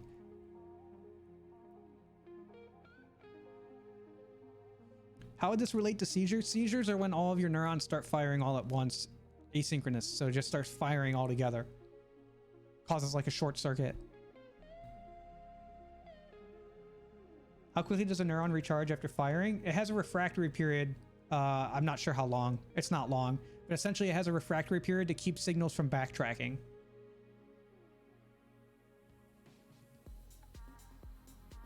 It's weird. Our experience in the universe exists within our brains, but our brains exist within the universe. Psychology is biology.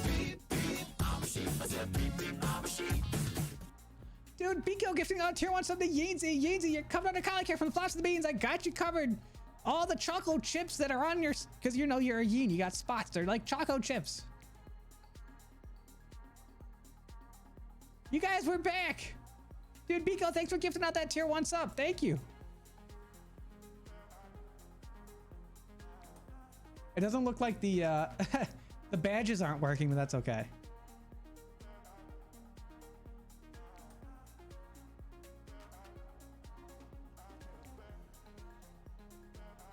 I don't really have anything else to talk about with this lecture. This understanding of how neurons interact with action potentials are going to be it's going to be important when we start talking about neurotransmitters, because neurotransmitters directly affect this action potential, right? Some make it easier for a neuron to fire, some make it harder for a neuron to fire based on what the purpose of that based on what the purpose of the neurotransmitter is, right? Some are inhibitory, some are excitatory. Some close channels to prevent sodium from going in to make it harder for it to reach that threshold, thus making it harder to conduct an action potential. Some open up specific channels to let sodium in to make it easier to reach that threshold. The purpose of those depends on the function that we have them in our brain for. Some make us feel better, some don't. We're chewing on Twitch's Ethernet cords again? Maybe. Don't tell anybody. Please don't tell anybody. Don't give away my secrets.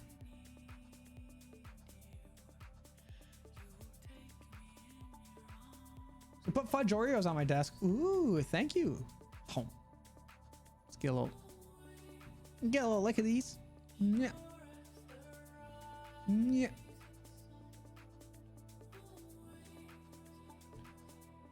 Is that why electrolytes are necessary? Because it helps with a lot of this. Also, sodium in general, water goes towards sodium. So if you have a lot of sodium in your blood, it's going to raise your blood pressure. It's going to dehydrate your cells.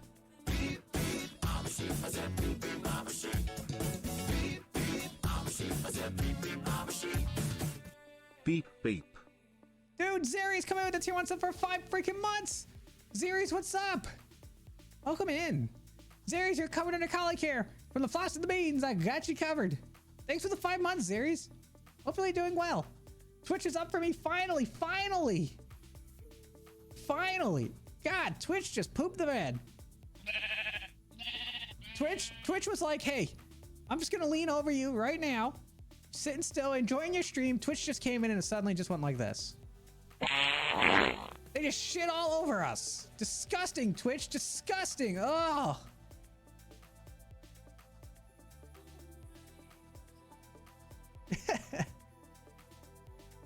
What did you guys think of that the nervous system lecture? How much studying did it take to memorize this? I didn't memorize it. I literally, when I got home from work last night, I started studying this so I could get down a coherent lecture. Typically speaking, for the lectures that I don't, some of the information I know pretty well that I don't have to do a lot of studying for, like most of the heart stuff I got down pretty good. Most of the lung stuff I got down pretty good. For example, though, this nervous system lecture, I had to refresh on a lot of things that I learned in school that I didn't remember. So I had to do quite a bit of studying for this, and I actually took quite a bit of notes, just so I can be able to give an effective lecture. So this actually is these lectures are very beneficial for me, because it helps me keep up to date and keep fresh on topics and information that I learned years ago in nursing school that I don't remember and I don't use daily. So this has been like, I'm glad that these are beneficial for you guys and you get to learn, but I would be lying if I said I didn't do this for my own personal gain, because I definitely learned from this as well. And it helps improve my understanding of the human body, and it helps improve my practice as a nurse as well. Cinder was chewing on Twitch's ears. Maybe. I'm not sus. Put your clothes back on. No one wants to see a naked puppy. Trevor, I don't have a choice. I was paid to do a Tremor. I'm naked. I'm sorry. I'm sorry, Mom. I'm sorry, Dad. I sell my body for fake internet points on a streaming website. I'm sorry. I'm a disappointment.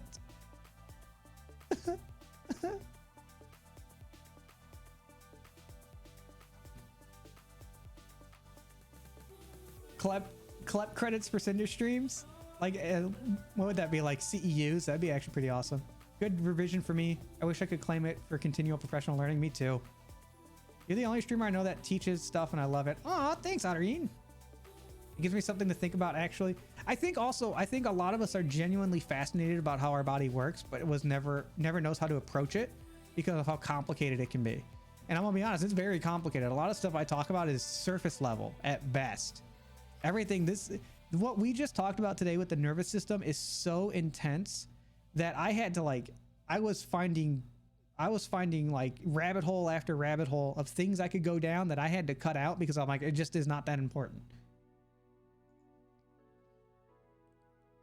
I love this stuff. Currently specializing in neuropsychology while working on my doctorate. So this is all great since we don't dive too deep in the biological side of neurology.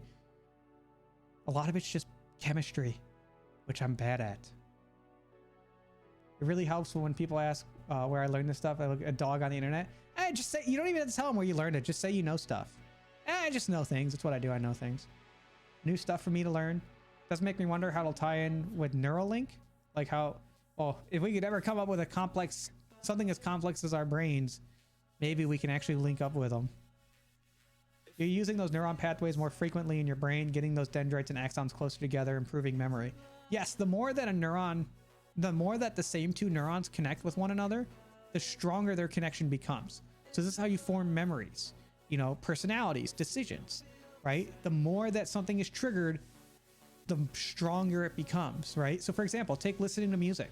The more you listen to the same neurons firing for same patterns of music over and over again, the more you remember it because those connections become stronger. So that's why you can listen to a song that you haven't listened to in years and still remember all the lyrics because that connection has become so strong from years of listening to it that as soon as it kicks in and your brain goes, oh, it's those neurons firing again. That means it's my favorite song. You've just created an even stronger connection between them.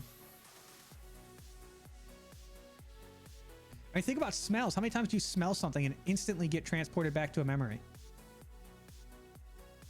The more that you trigger, the more that two neurons talk to each other, the stronger they become. Inversely, the less they talk to each other, the weaker they become, right? So then you have a weaker connection, so it becomes harder to identify.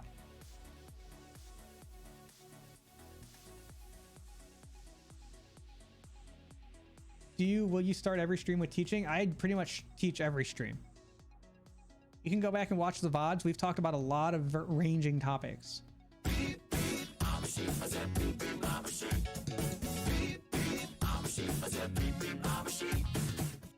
Kunahara coming out with a tier 1 sub for 1 freaking month. Guys, that's a new enrollee to Colic here. You know what that means? Spam the freaking flops.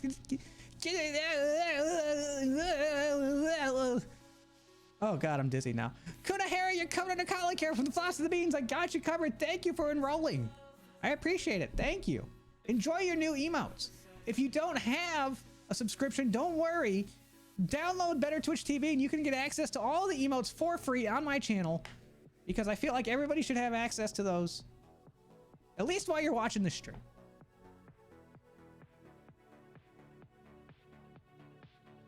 I can't see our own eyes, taste our own tongue, smell our own nose, etc. Could we ever understand ourselves? We barely understand ourselves. It's okay. Taroka. It's the marker, for God's sake. It's the marker. Scoit, thanks for the follow. Welcome to the Floppy Flock. Welcome in. Hey, Scoit. We played Valorant together before. Like back when Valorant was fun. Back before I realized it was the same corridors over and over again. 90-degree angle simulator, Valorant. My biggest complaint about that game. Uninspired maps. Just uninspired. No natural angles. Let's go down the corridor and check the same 4 angles every single time, only to die when you pick the wrong one first. Ugh. Just obnoxious. Even though you still play, I would still play, but I don't know. I felt like I reached my ceiling and I was like, wasn't going to get any better than, I think I was like silver 2. I was like, you know what? That's good enough. I'm happy with that. I'm not going pro in this anytime soon. So, although I enjoyed it, I like the idea of the characters of being like a hero shooter with a tactical, like I like that. I just don't like the maps. Brain thinking to brains in a skeleton cage. Well, okay. After I started playing Valorant, I tried out Counter-Strike.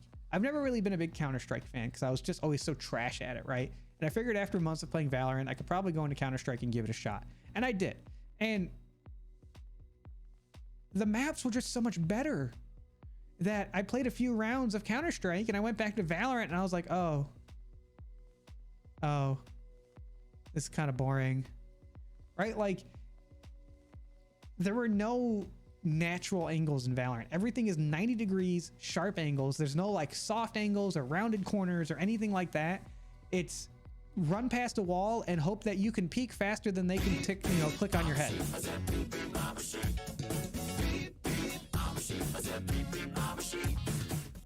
Thanks to @Tangerine Boost for my sub gift. Dude, Sliferblade coming with the tier 1 sub for freaking 2 months. Wait, you had a 6-month gift subscription? Holy crap, Sliferblade. Sliferblade, you're coming under collar here from the Flops and the Beans. I got you covered. Thanks for the resub. I appreciate it. Thank you guys. Got a quick peek? I will. It's just like, I don't know. It was a fun game. I miss playing it, but it was just too frustrating for me. Except the thing with Counter-Strike is that people only ever want to play 2 maps. Yeah, but those maps are so damn good. Like, right? That's the thing. Like, every time you play one of the Valorant maps, you just kind of like, oh, it's this map. Right? Like, oh, it's Bind. Oh, what was the one with the, what's the one with the train station? That one was, ugh. With the ropes. Did not like that one. Split. I think it was Split. Ugh. Bind was good. Haven was okay. What was the other one? The one with the big open area in the front. I forget the name of that one. Break Collie, we're back. Yes, we're back. Guys, you want to play some Cube? Now that we're done with class, do you want to play Cube? Poor man CSGO maps. Kevin Grubby, take care. Have a good night. Oh, now I can put this back over here. Here we go.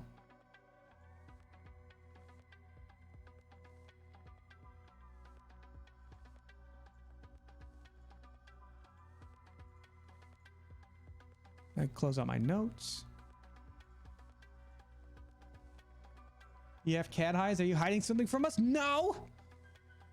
I'm not hiding anything. I don't know what you're talking about. I'm a dog. Don't be pointing out things that nobody wants to see. God damn it, right? No!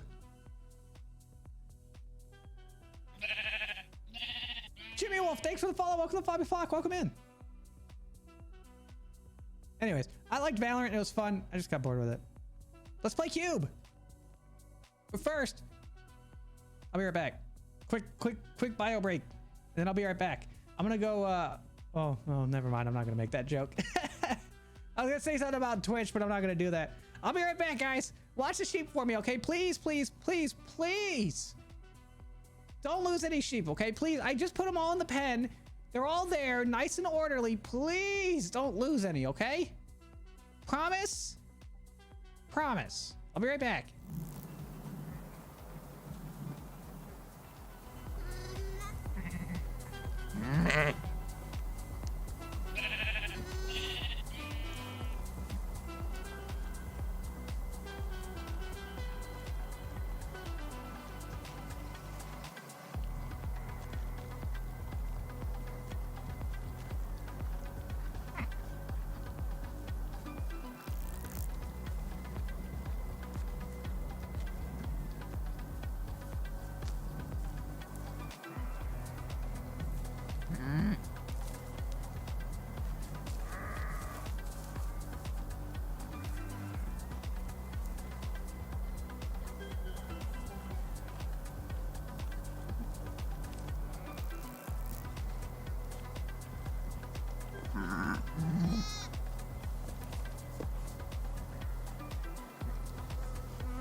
I'm back.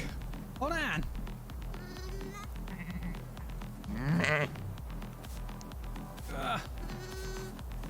gotta get situated.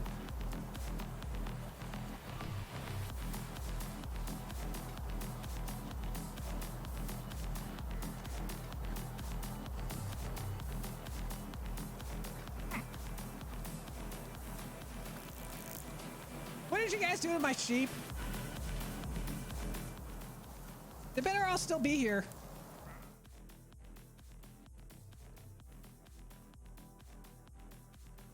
Where'd they go? Huh? Where'd all my sheep go? I had like at least 100 in there. Now they're all gone. God damn it. I leave the chat for 2 freaking seconds. All my sheep are gone. All that work. Ruined. You best count them. I already counted them. Oh, geez. Cougar Foxy, thanks for the follow. Finnegan, thanks for the follow. Nepsu. Cult Leader Fluttershy. Kabolsky, thanks for the follow, guys. Welcome to the Floppy Flock. Welcome in. Audio More. Thanks for the follow. Welcome to the Floppy Flock. Holy freaking crap. So many sheep. Okay, there they are. All the sheep are coming back now. Thank you, guys.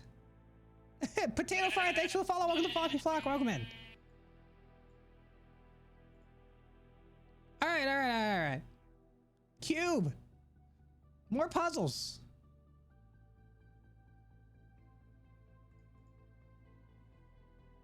More puzzles.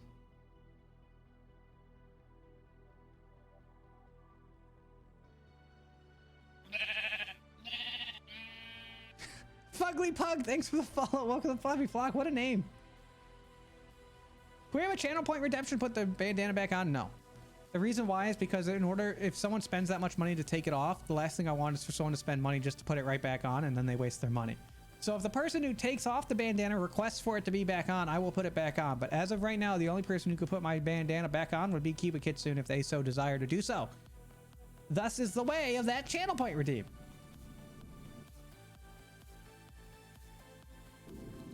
I thought I made this windowed. There we go. Maybe if Cinder asks nicely. I don't know, Kiva. It's your decision.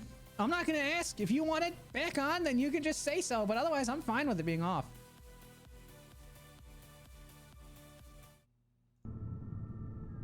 Cube! Wild Foxy, take care. Sleep well. You understand? Us cats have nothing have to do anything we don't want to because we're just inherently better than everyone. I don't know. That'll come back to bite you eventually. Glitchwish, thanks for the follow. Welcome to Floppy Flock. Welcome in. He likes being naked. I never said I like being naked. I just said I'm not going to beg to have it put back on. I'm not going to beg to put it back on. If you want it back on, you can put it back on. Otherwise, I'll just leave it off. It's only fair. You spent the points. You get to do the redemption.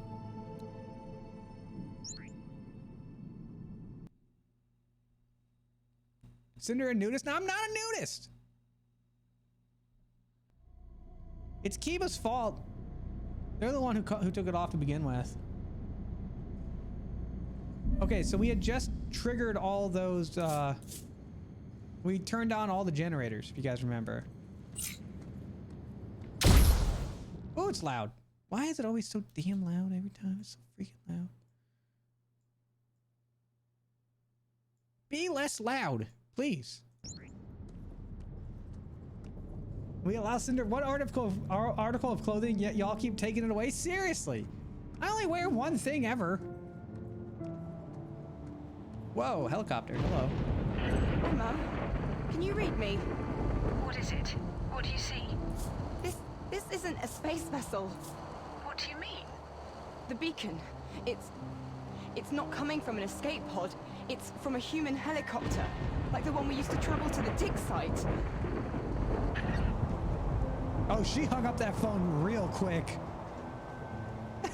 She was like, nope. Is it still loud? Let me turn it down. This freaking game is so loud. Let's try that. How's that better?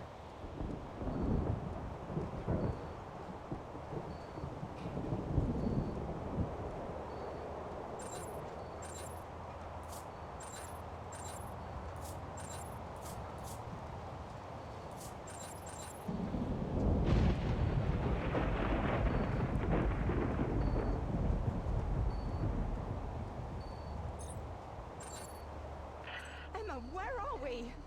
This doesn't make sense. Emma, tell me where we are. Where are we? We stopped it. Oh my god. It's... Millie, I need to get you out of there now. I'm going to use that beacon location to try and extract you. Give me 1 minute. Emma, what's happening? Hold on, just 1 more second. Emma!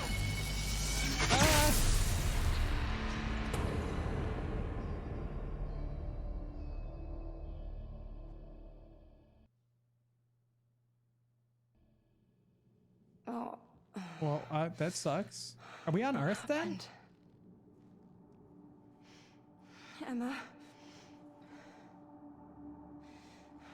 Emma. Are you there? Oh, what are you talking about? Damn it.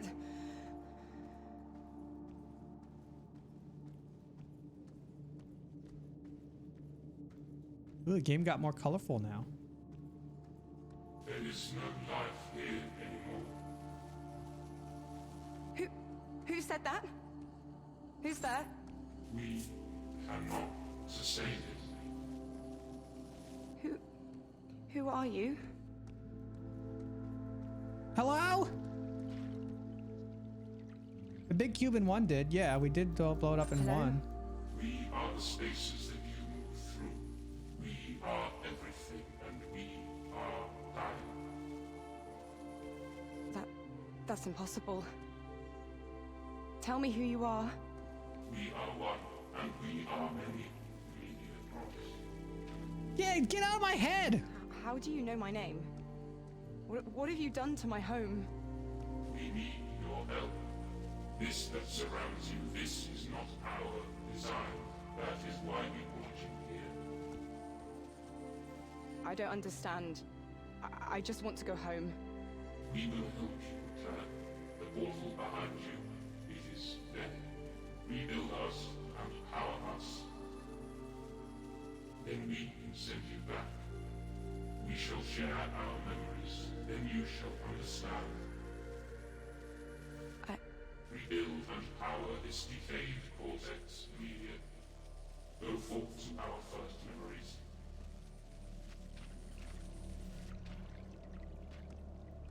This way. Looks like I don't have much choice. Let me do something real quick.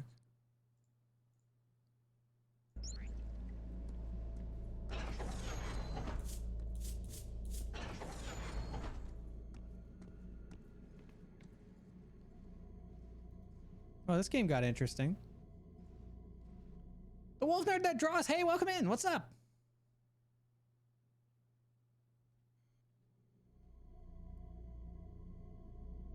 Puzzles and are gonna get 10 times harder. Bring it, Shugaka. You've seen. I'm okay at these.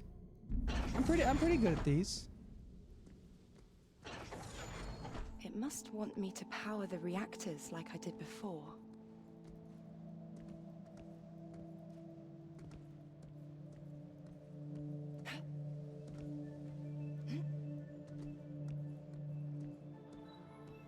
Snowy Wildfox, hey! What's up?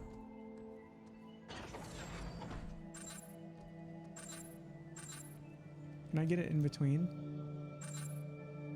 No. Okay. It's been a couple days since we played this, so let's see if we remember what we're doing.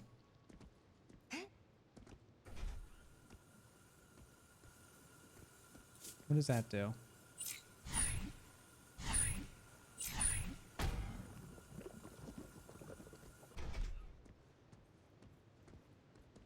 What does that do? Why is that?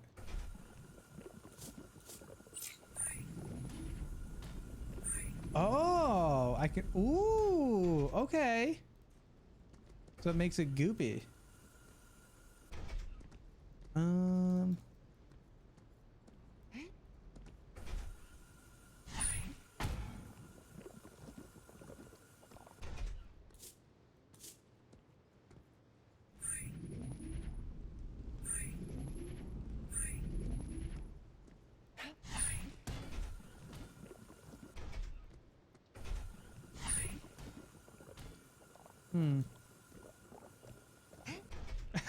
Not your Nick. I don't know why Automod picked up on Ho.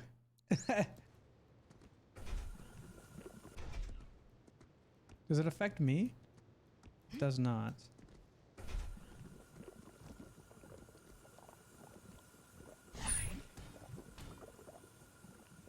Okay, I need to get up there. Duh.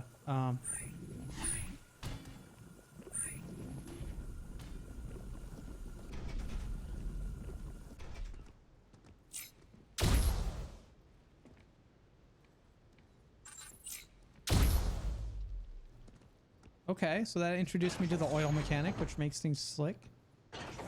Okay.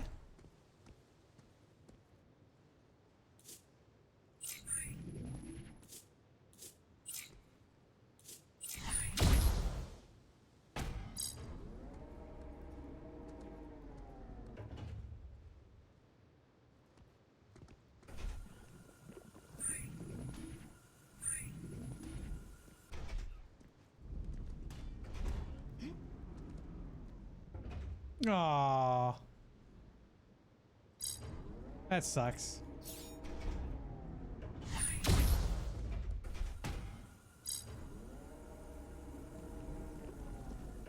Oh God! Oops.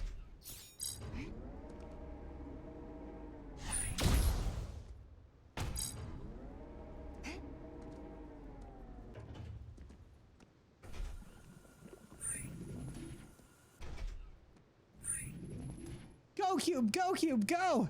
Yes! Is there an actual plot to this? Yeah, we're on a alien like craft that's made out of cubes, and we are solving puzzles to apparently try to restore power so that they can save us because there's something trapped in here, or so we're led to believe.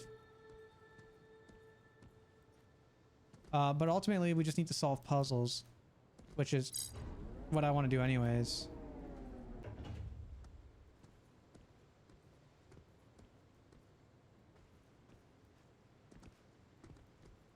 Okay.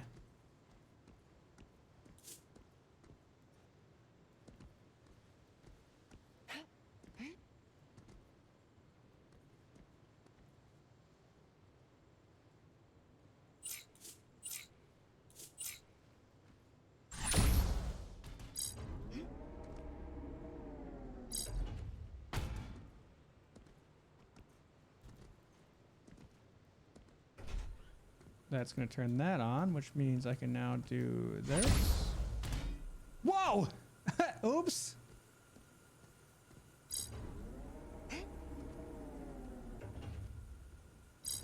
No, go back down. Okay, it doesn't stay on long enough for it to goop up.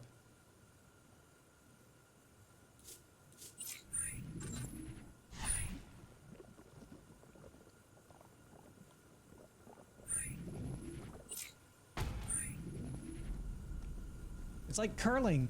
Go, go, go. Yes.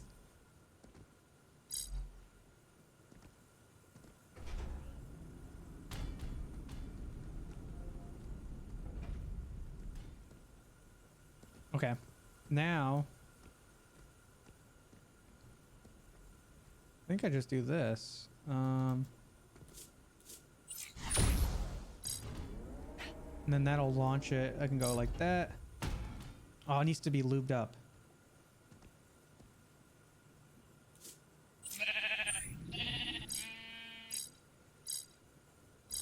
Mando Art Studios, thanks for the follow. Welcome to Bobby Flock. Welcome in.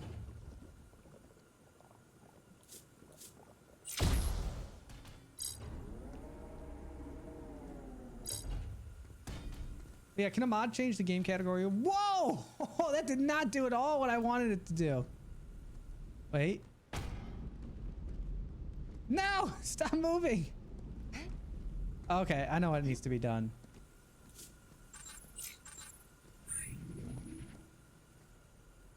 Thank you, Mika. Okay, I got it now. We're gonna do like this. Like that.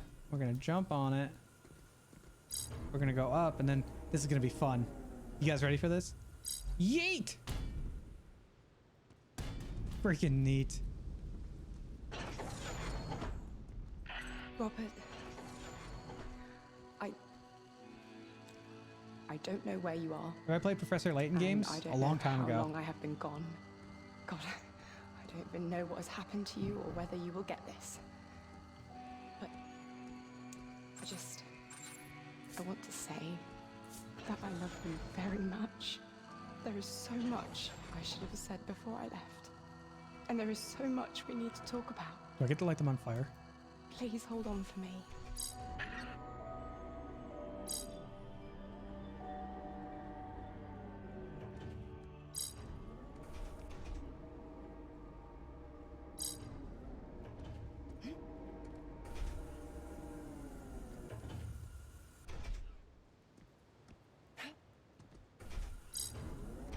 Oops.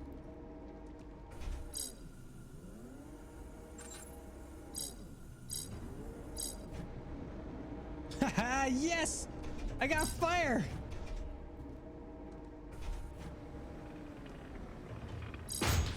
Neat.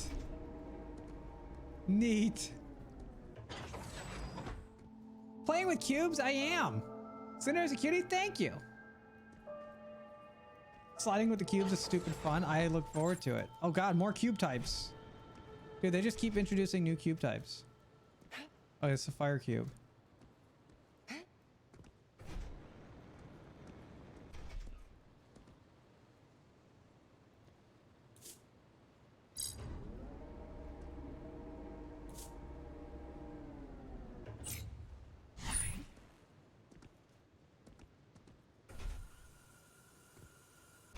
Hmm.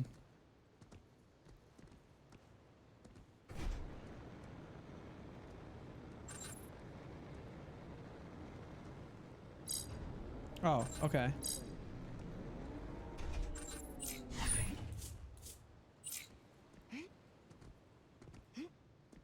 Moss! Dude, Moss, you ready for tonight?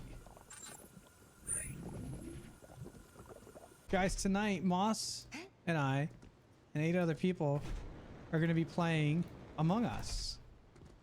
And I'm probably going to get Moss thrown out because it's fun to, you know, do things that gets Moss killed. I need to turn that. How do I light that cube on fire? The proximity chat? I'll take care of that tonight. I'll do that.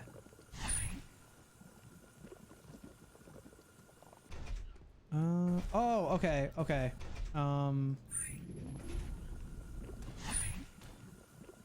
Maybe?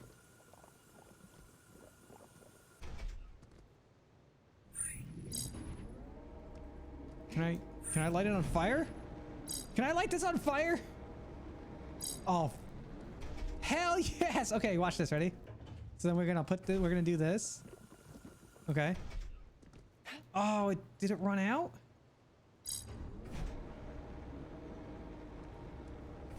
No! Okay, okay, okay. I understand what needs to be done.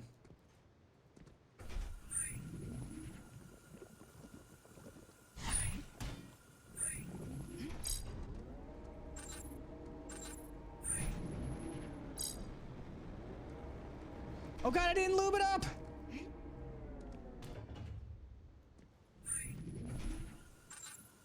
Oh, okay. So we do that. We do that. We lower that. We lube that up. We move it. We do that. Come over here. We do this. It lights it on fire. I'll light that on fire. It'll open up that. There it goes.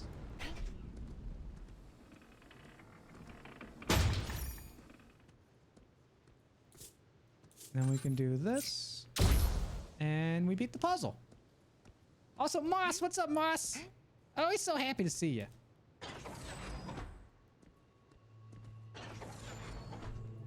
Kaiden, take care.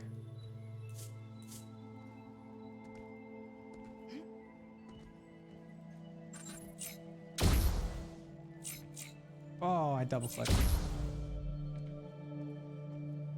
That was a very hot solution to the puzzle. Nice. Nice. Good solve. Yeah.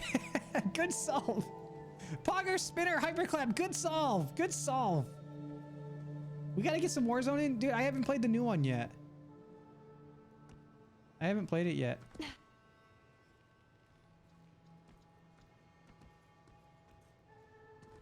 Okay, so this is just fire, right? Yes, it is. Okay.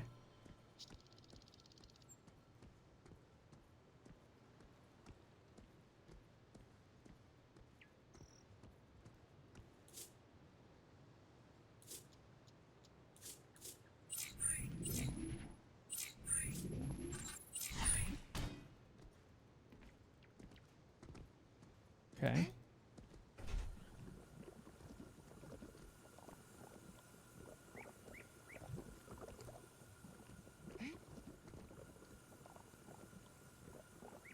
So how do I...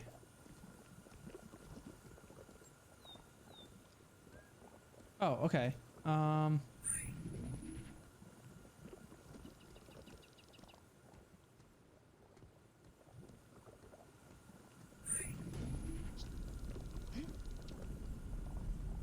Not quite.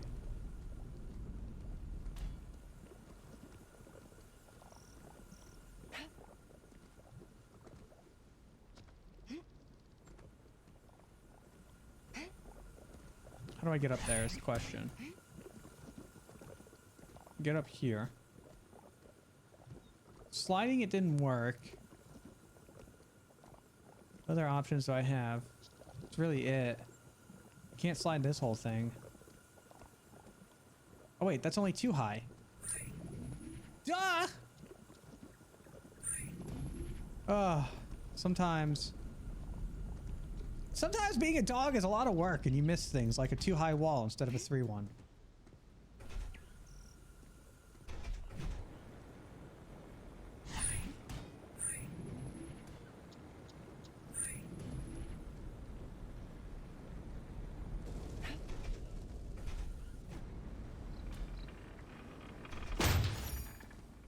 Ooh, another one of these guys. I don't understand. James, I saw him he was there. Just normal, not 10 minutes ago. now. Well, look. What could do this? Canine Chase, I'm doing well. How are you? My day's going well. Always well with puzzle games.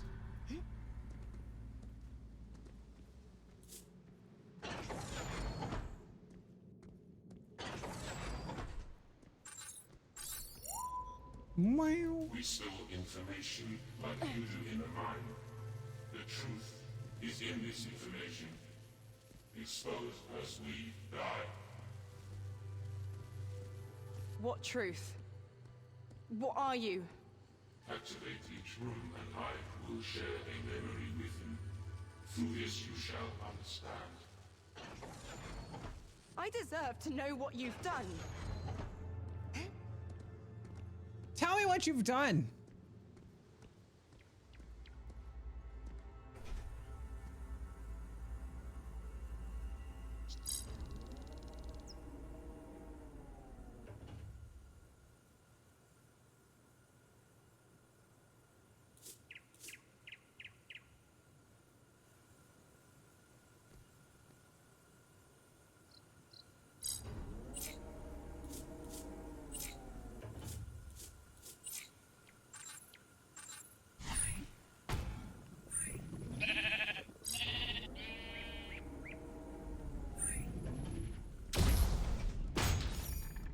Cool. That was neat. Oh god, it came right back for me. Sad to realize, but there may not be any sheep in this game. It's okay. There are cubes. They're equally as exciting.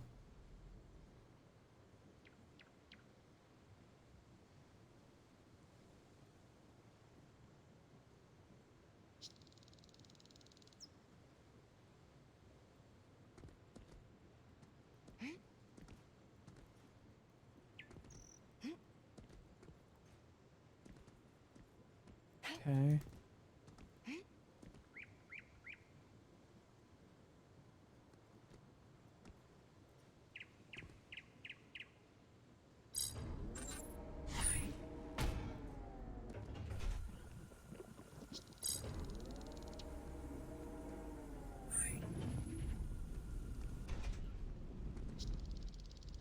Now! Oh, okay. Watch this. Oh, okay. Idea. We do this. We hit it. And then as it comes back, we switch it to blue. So now when it hits it, it'll jettison it off, and I'm gonna jump on it for a dramatic effect. I should be able to make that jump. Dude, I'm so freaking happy that that worked. Oh my god, that was so cool. Oh, that makes me happy.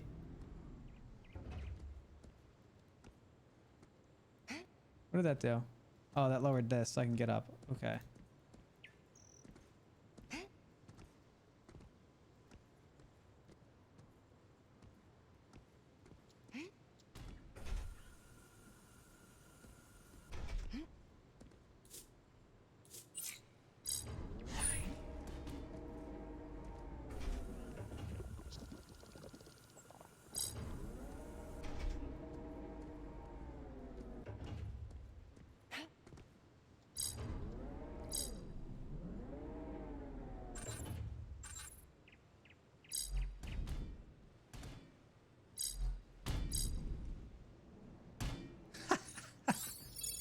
We are learners.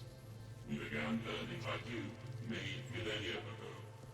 Our planet, ourselves, our solar system, our universe. We learned of them all. We were consumed by knowledge.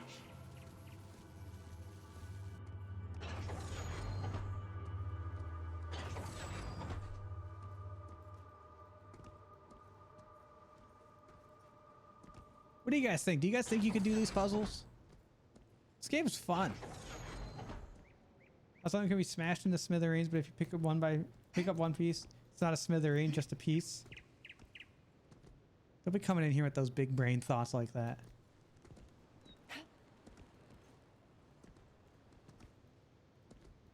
So okay, so you guys want like a little piece of kind of like my thought process with these puzzles. So my first thing is like, okay, what do we need to do? So I need to open up that, right? I also need to open up that. But I need to open up that. There's a ramp here, which means I probably got to launch something here. And the fact that this moves means that I can probably drop something from up there and push it like this. I'm gonna do like that and put a red guy here. And then how do I turn that on is the question then. So now I know what I have to do, right? That has to be gooed up, has to be oiled up. I got to push it with the red one through this ramp. It'll probably go back, have to hit the blue one and then jump through there. But in order to do that, I got to turn that on up there, which means this changes. This could be fire. Okay. So I'm going to light it on fire at some point. Oh, because it's got, okay. So it's got to come back and break that. Okay.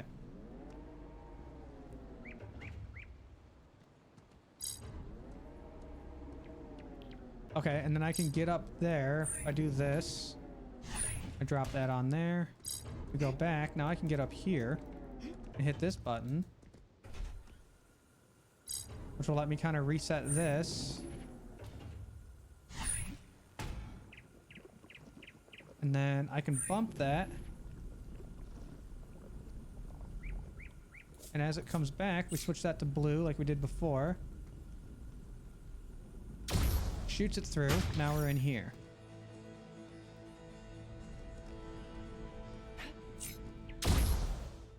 From up here, that turns on the fire. Okay, I know what we gotta do now.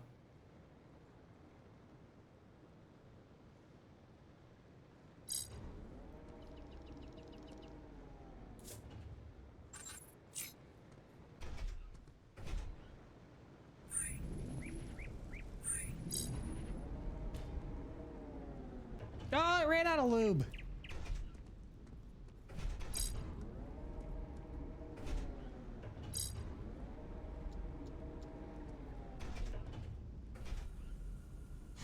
Let's try it again. Oh, okay. I know why. The fire burns off the oil. So if the fire is burning, it burns off the oil. So now this will go through here, light on fire, hit that, and now we're done. See, just take the puzzle step by step. The game kind of plays itself. Everything is connected. Each space, each room is part of us. Restructure each one and make this information whole.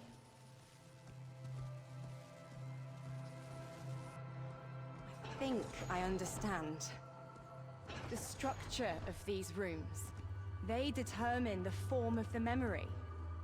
These rooms are a language, a code for information. Ooh. That explains how we powered the lift.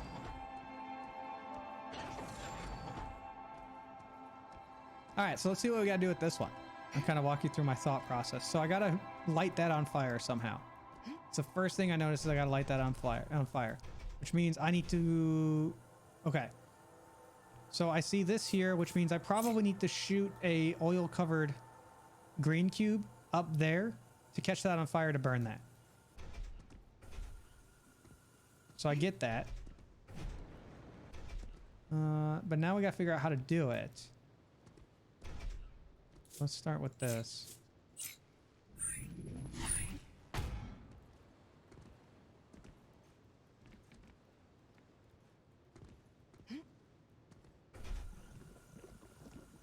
That turns that on permanently.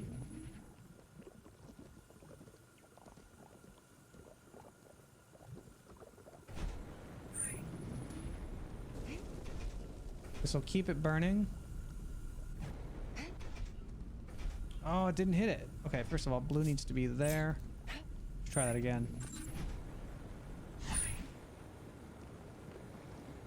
Keep saying lube. What else do you want me to say? It's lubed up.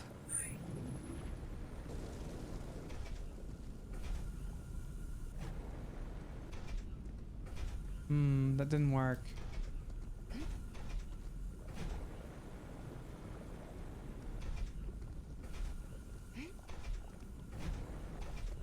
Is there a way to not light it on fire yet that I'm missing?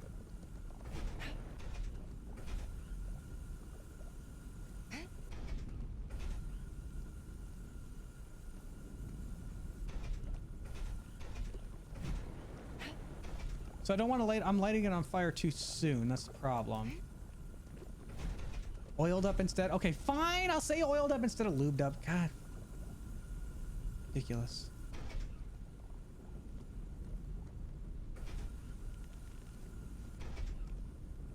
Maybe, am I not doing that? There's no way I'm not doing this right. I don't think.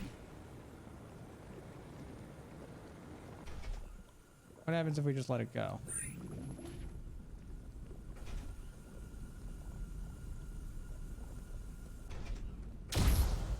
Nothing. It does need to be on fire. Okay.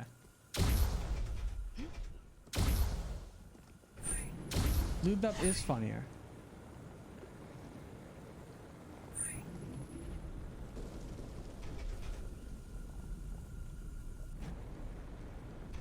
Damn it.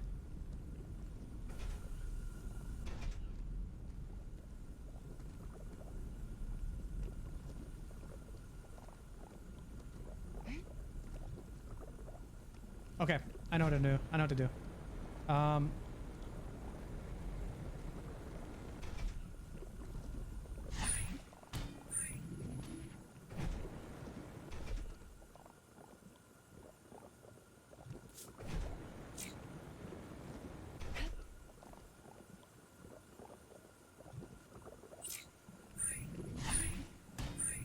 No! I want that to...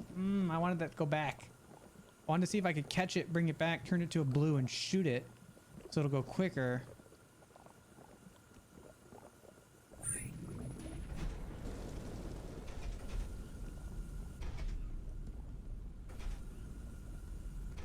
What is the point of this? Why is this here?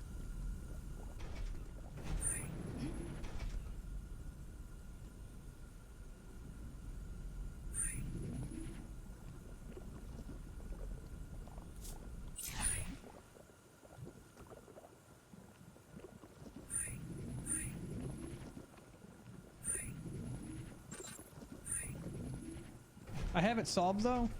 I mean, I get the idea. I'm trying to figure out how to do it though. Because if I put this up here, it doesn't go back because that's...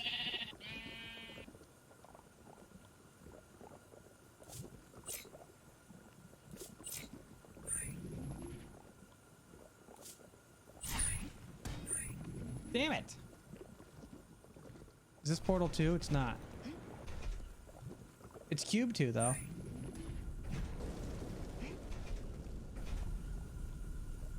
See, that just lights that on fire. Oh, haha, got it.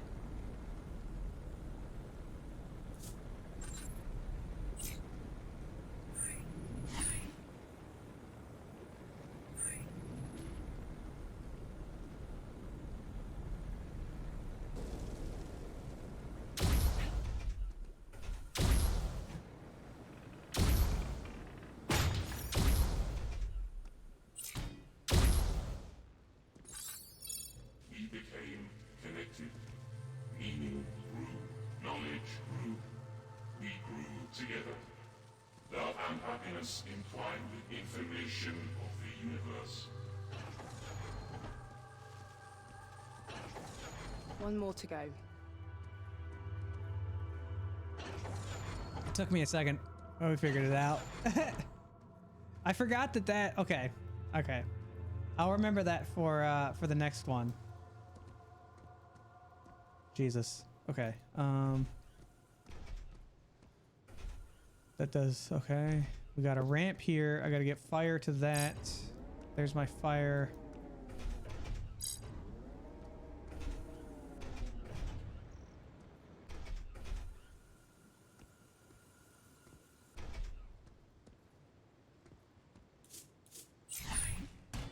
Amazing. We did it, guys. Okay, I know what I need to do.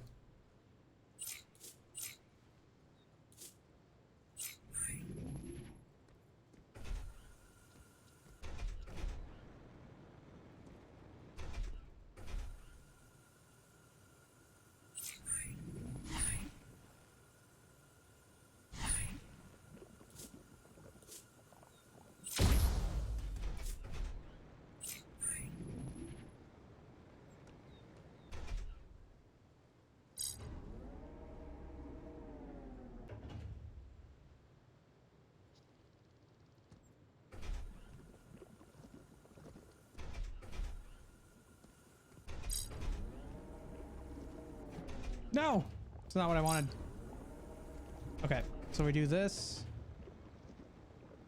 Oh, stop being fire. Be goop.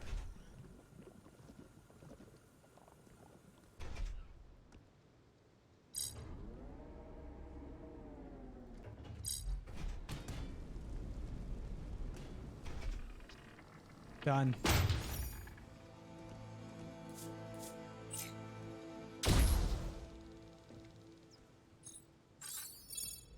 That was cool. I like that one. There is no deceit. There is no war. We sought to share, to help other worlds. Enlightenment. Fun! You were once like us. We were. But better. You were once like us, but better. Sexy Wolf, hey! Return to where you were. There is more trust.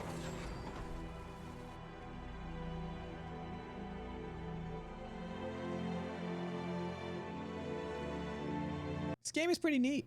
I like it.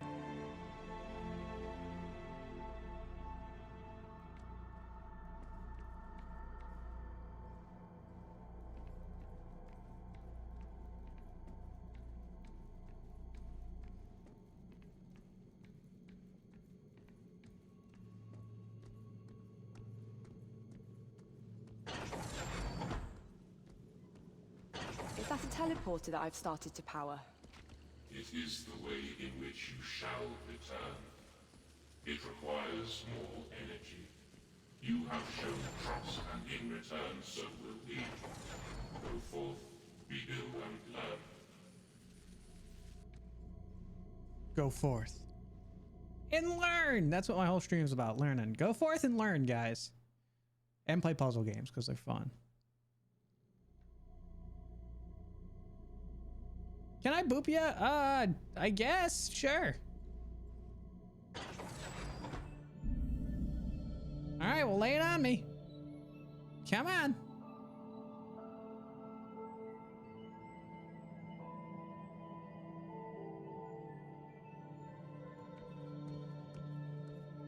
Let's do this.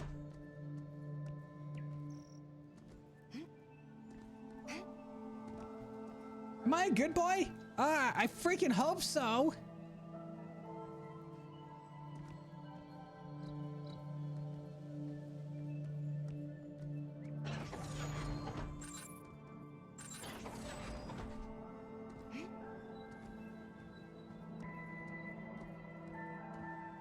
This game is really, like, comparatively to the first one, this one is so much better. The puzzles are nice. The environment looks good. A ball?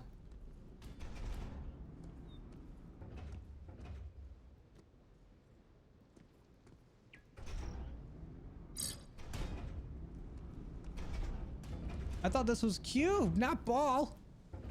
Ball! I want it.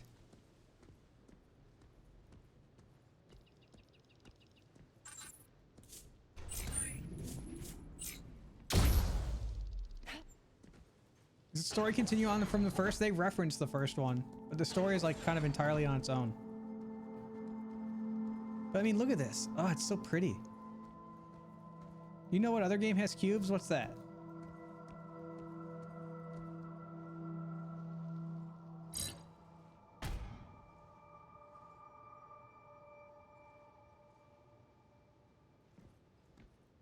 Catherine? I don't know if I've ever played Catherine. I know what that is, though. Pretty sure I've seen it.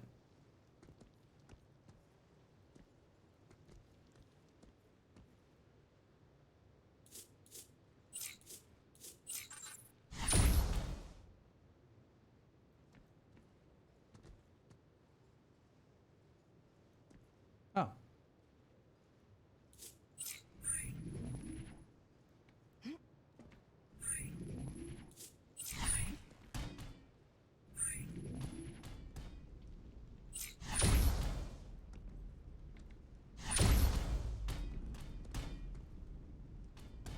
Neat. That was cool. I like that one.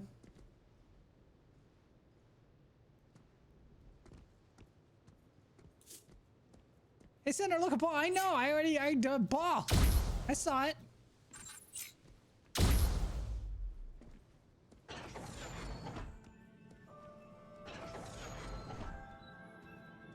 The puzzle game, is it? Always looking for more.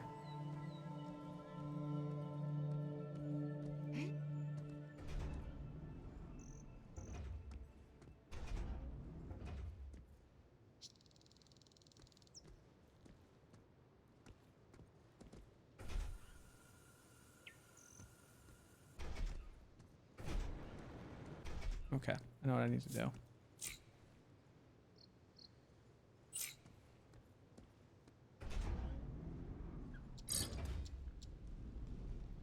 What? That didn't do what I wanted it to.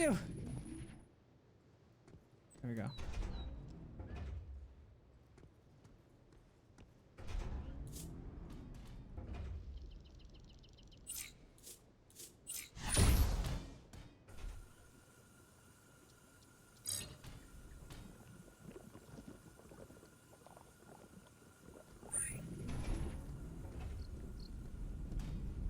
No! Oh, okay.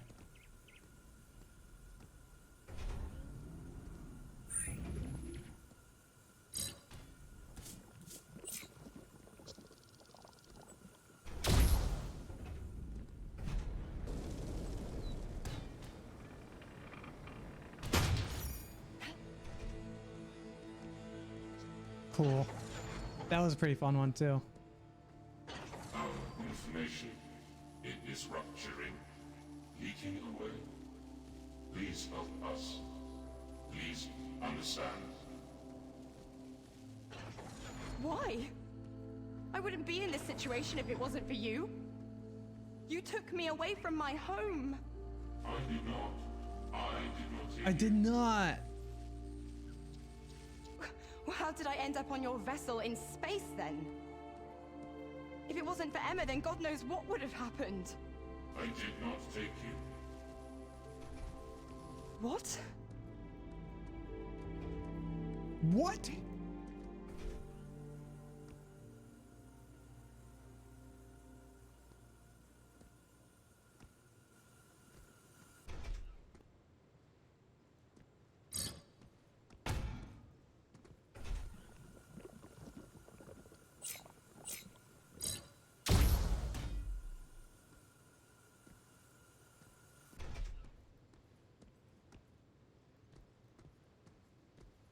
It doesn't need to be on fire though, because I can just, oh, it probably will at some point. Okay, because I can go up here.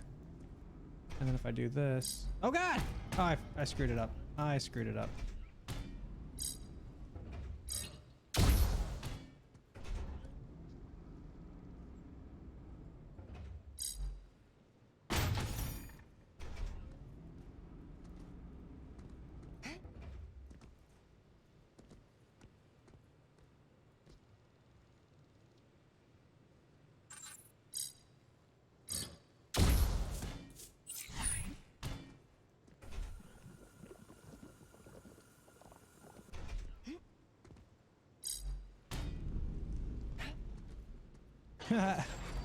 Neat.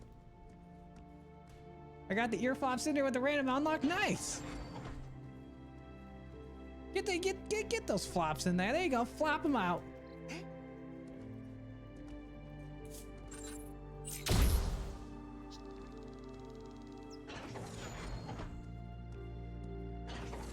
Also, what's up, Dr. Fox? Ooh, this one looks interesting.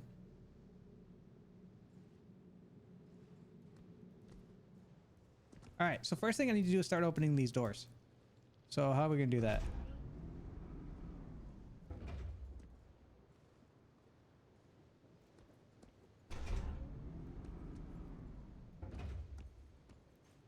Oh, okay. I need to get a ball over here to shoot up there. Okay.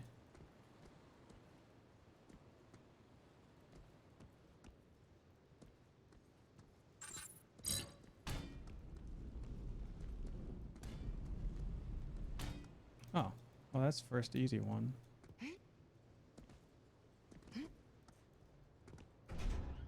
Nope, that doesn't do what I want it to. I just have pure hate for this level. Oh, great.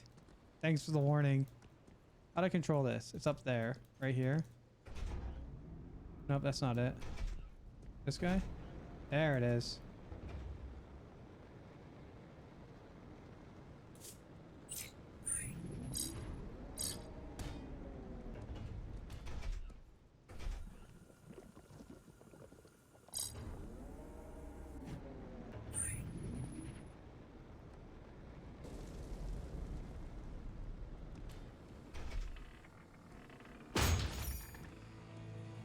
That's one open.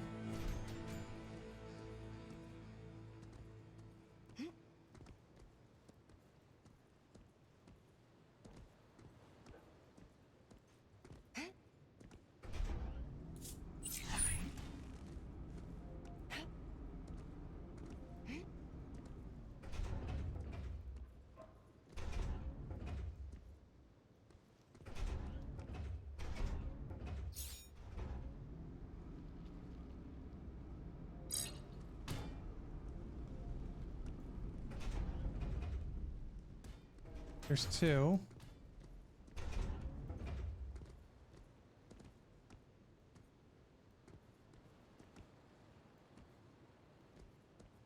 Why is that there?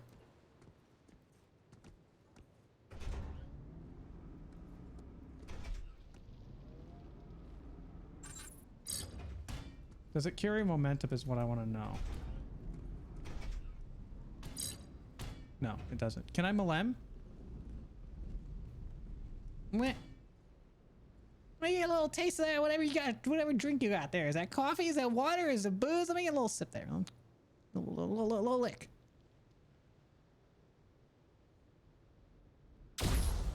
Wait, what? Get out. Wait, how did that end up? What? How did that end up over here? Did I just get lucky?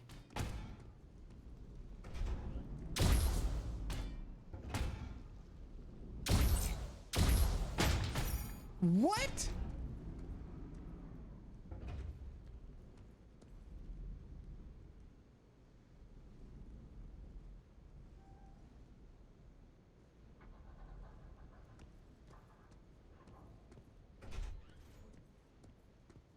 I mean, I'm not gonna complain.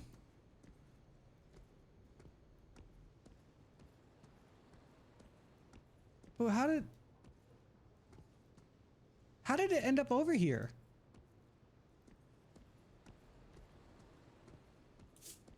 Okay, well, you know what? The level's done. I'm not gonna ask questions. I had the right idea from the get-go. I knew exactly what I needed to do. So I'm just gonna go ahead and say that, big brain! I knew what I was doing all along and it wasn't accidental.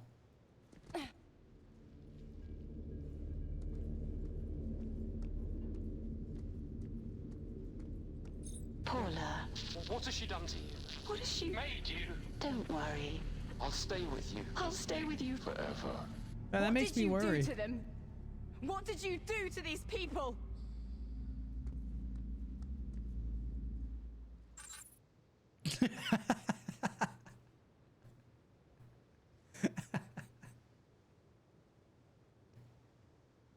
Oh, gross! Oh my god, that worked too well.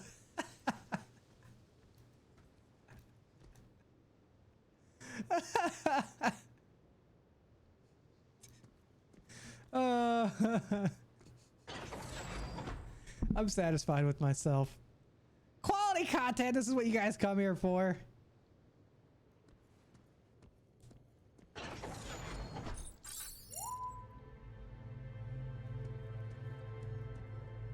She's the level not fair. Shugaka, don't be jealous. I did it. It was we got it done pretty quickly. And then we made an explosion of like a blue explosive fart coming out of the statue's butt. That was funny. What do you mean you're not satisfied? Whatever, not amused. Whatever. It's called a sense of humor. Farts are funny. Accept it.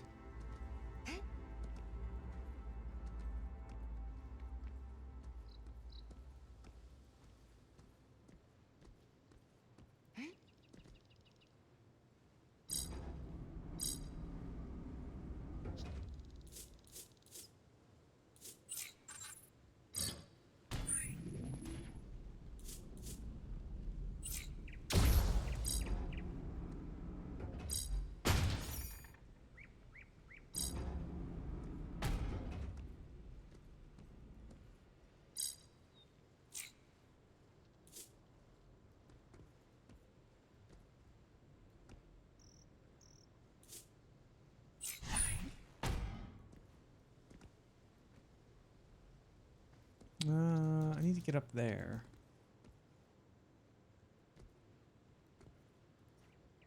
Or what happens if we do that again?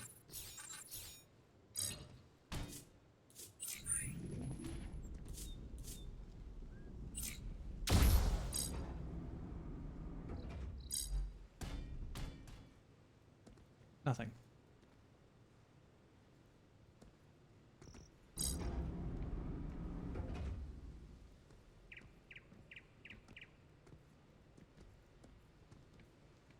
Can I just like... Oh, I can.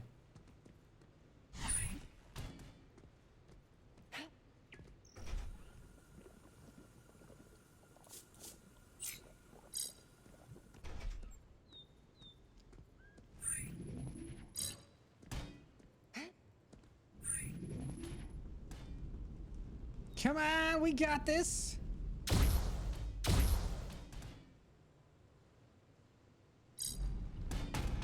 Oops.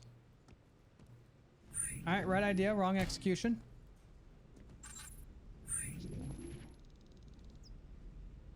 Come on! Rob Map, take care.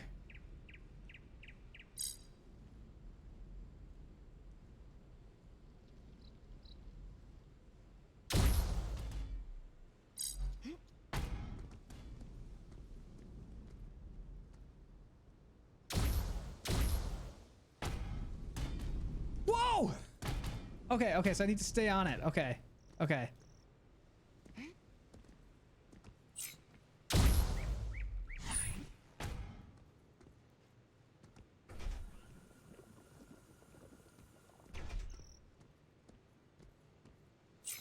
It was so slow.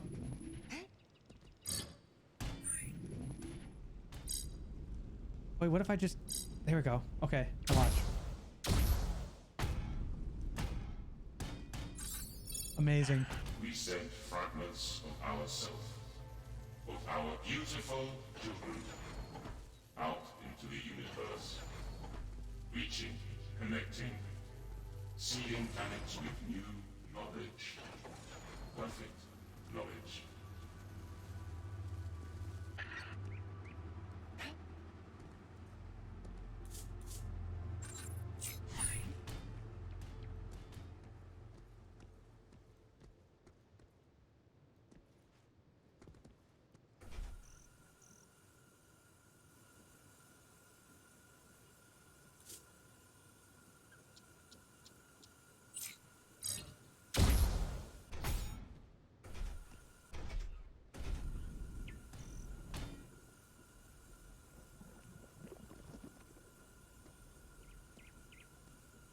We did seriously not hit it with enough force.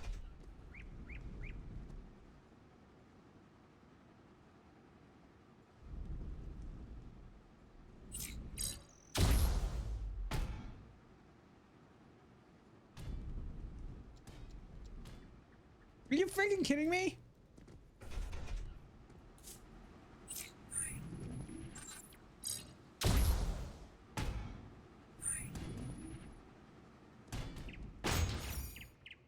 God. Yeah, do all the freaking work myself. I swear to God.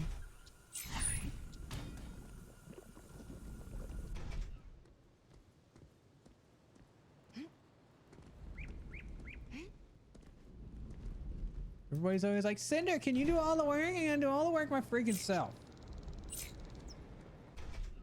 Also, I just screwed up. Great. Fantastic. Good job, Cinder. You screwed it up. Yes. Oh my God, I'm so good.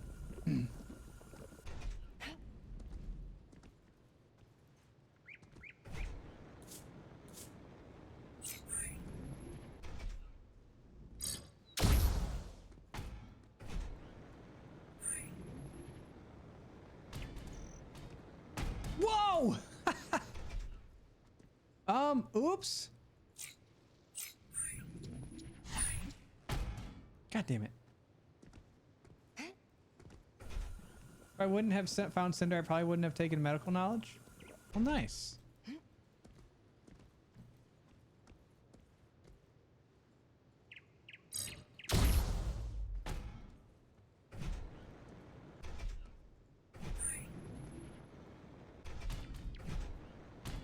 Why is it going so fast? Stop going so fast! Oh, that's why.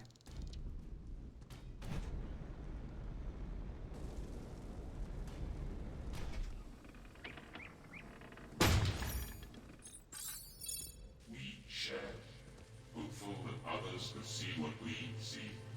Fleet, I figured it out. No hints, please. No hints, please. I say this every stream. No hints. I'll get it. Don't worry. Should meet my nurse of a cousin. If I want to do medical in general beforehand, I want to be a firefighter EMT. Good luck. It's tough. And yes, please, no hints. I will figure it out. If I need hints, I'll ask, but so far, I figured all these out by myself. We will continue to. Ones that do stump me, don't stump me for long. And we end up figuring it out eventually. Just do trial and error, usually. It's okay. For future reference.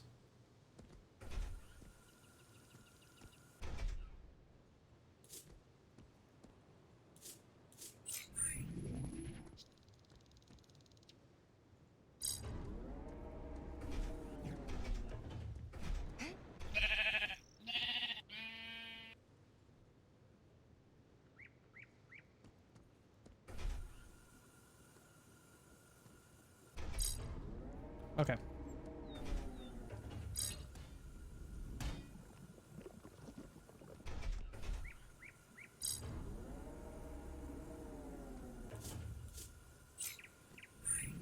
Oh, I screwed up.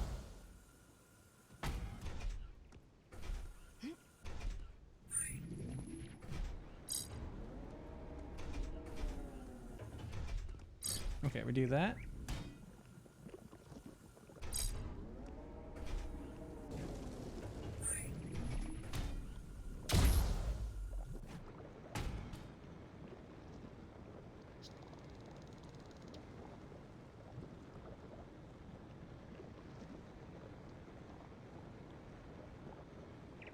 I need this to stay. Oh.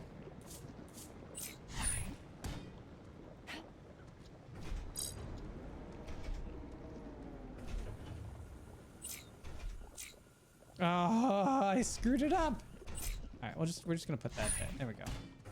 Okay, now we don't have to focus on that anymore. We do that, raise that up, do like that, get it all oiled up, light it on fire,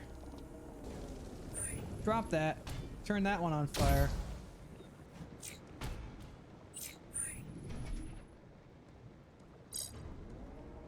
Repeat the process, this time oiled up this way. Drop that, put it over there, put it out like that. That'll jump up, light on fire, right on that, and that's the end of the level.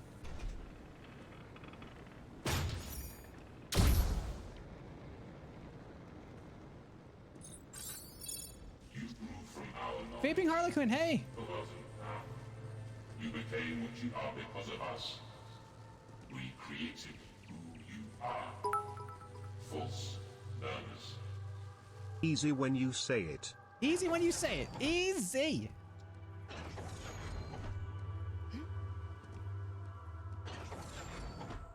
Rusted, thanks for the 100 bits. I appreciate it. Thank you. What is this game? It's called QUBE 2. I highly recommend you play the first one and this one. Very good.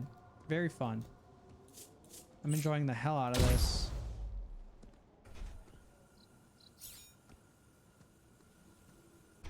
What's my goal? What do I gotta do? Over there.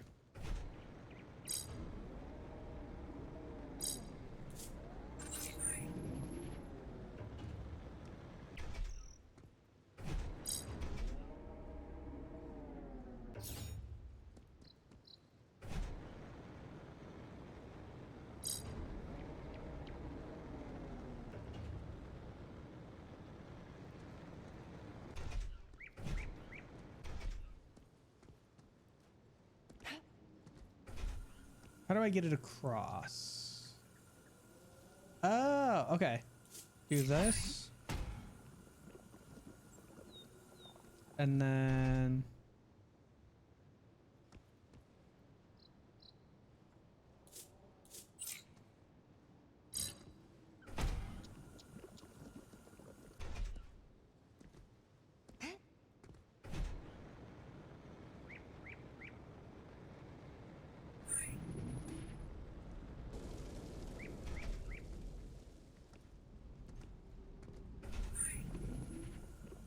Oh, I didn't stay lit.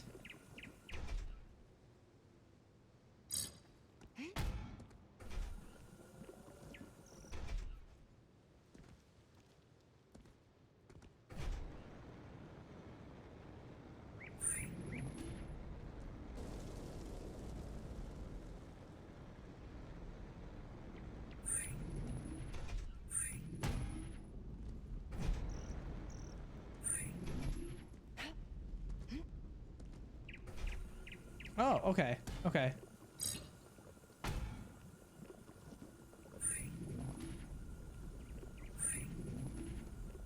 Oh, I didn't get over there soon enough. Now!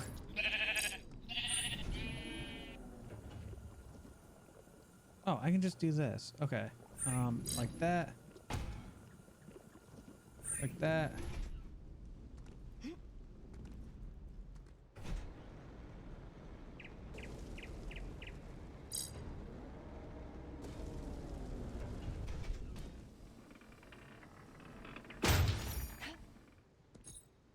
I engage with you on backseat gaming. I feel like in puzzle games, Everything we are. you can just engage, but You're saying you created this. don't give hints. Created. Enabled. Can't Is you that just why you came back? over the cube in oil To and set right that a on fire? wrong? No, you can't. We did not. It has to. You have to have a fire source. So more to enlighten further. Then why this? Why won't you tell me? Tell me. Turns away you awoke.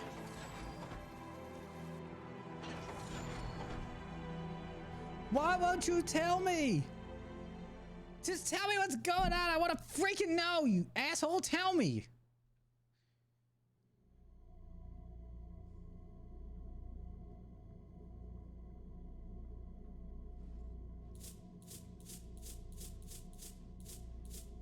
It's an Australian game, is it really? It's a damn fun one.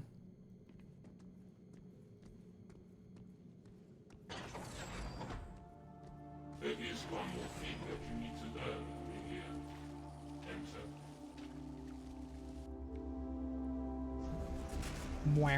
Are they gonna zap my brain? Oh god! Is it possible to die in this game? No.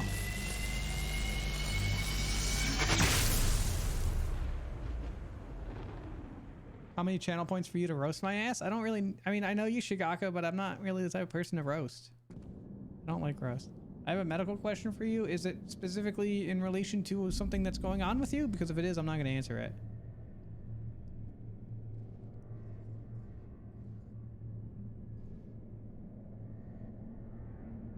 Guys, I feel like this is a good place to stop for the night. We just finished a major chapter. We teleported. I think this is a good place to end because I don't want to get too far into another one because I'm getting kind of hungry and Tux and I are going to have anniversary dinner. So we're going to end it here.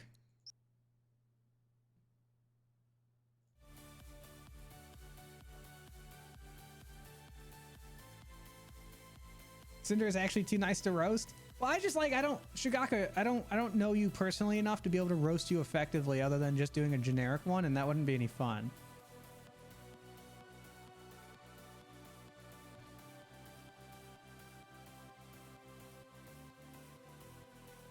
Like Cinder has a Chicago accent. I do from time to, I mean, it comes out from time to time. It does come out.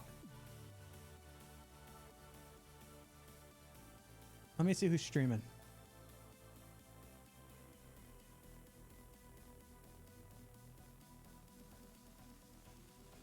Let's go raid ML Jack.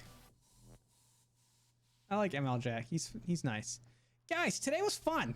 Even though Twitch totally like pooped the bed and screwed everything up, we talked about the nervous system, and I hope you guys learned enough because we're going to continue on from that for the next lecture. Happy anniversary and take care.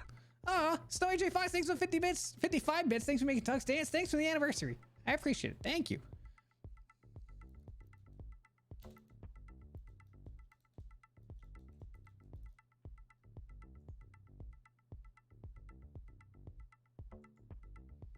We're gonna do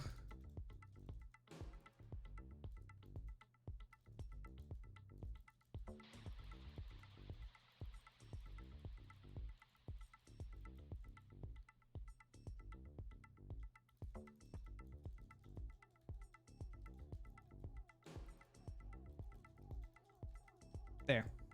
Snack pack, baby back, ML Jack.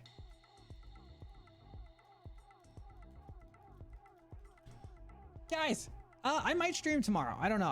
I usually take Sundays off, at least one of my 2 weekend days off, but I might stream tomorrow. We'll see. Let's go raid ML Jack. They're really nice. They just recently got a fursuit, and they just recently got their VR stuff too. Snack pack, baby back, ML Jack. Guys, I might see you tomorrow. If not tomorrow, then Wednesday would be the next stream because that'll be the first day off. Oh, I got to work Monday and Tuesday. So Wednesday, maybe tomorrow. I don't know. We'll see. We'll see. Guys, let's hit up the discharge desk on the way out. Make sure you have your insurance cards ready. Co-payments due at time of treatment. All that other stupid stuff I used to say all the time that I'm not going to say anymore. Thanks for the bits. Thanks for the follows. Thanks for watching. Thanks for hanging out with me, guys. I will see you on the next stream. Until then, take care. Be safe. Wear a mask. Watch your distance. Wash your hands. You nasty, dirty plague rats. Bye, guys.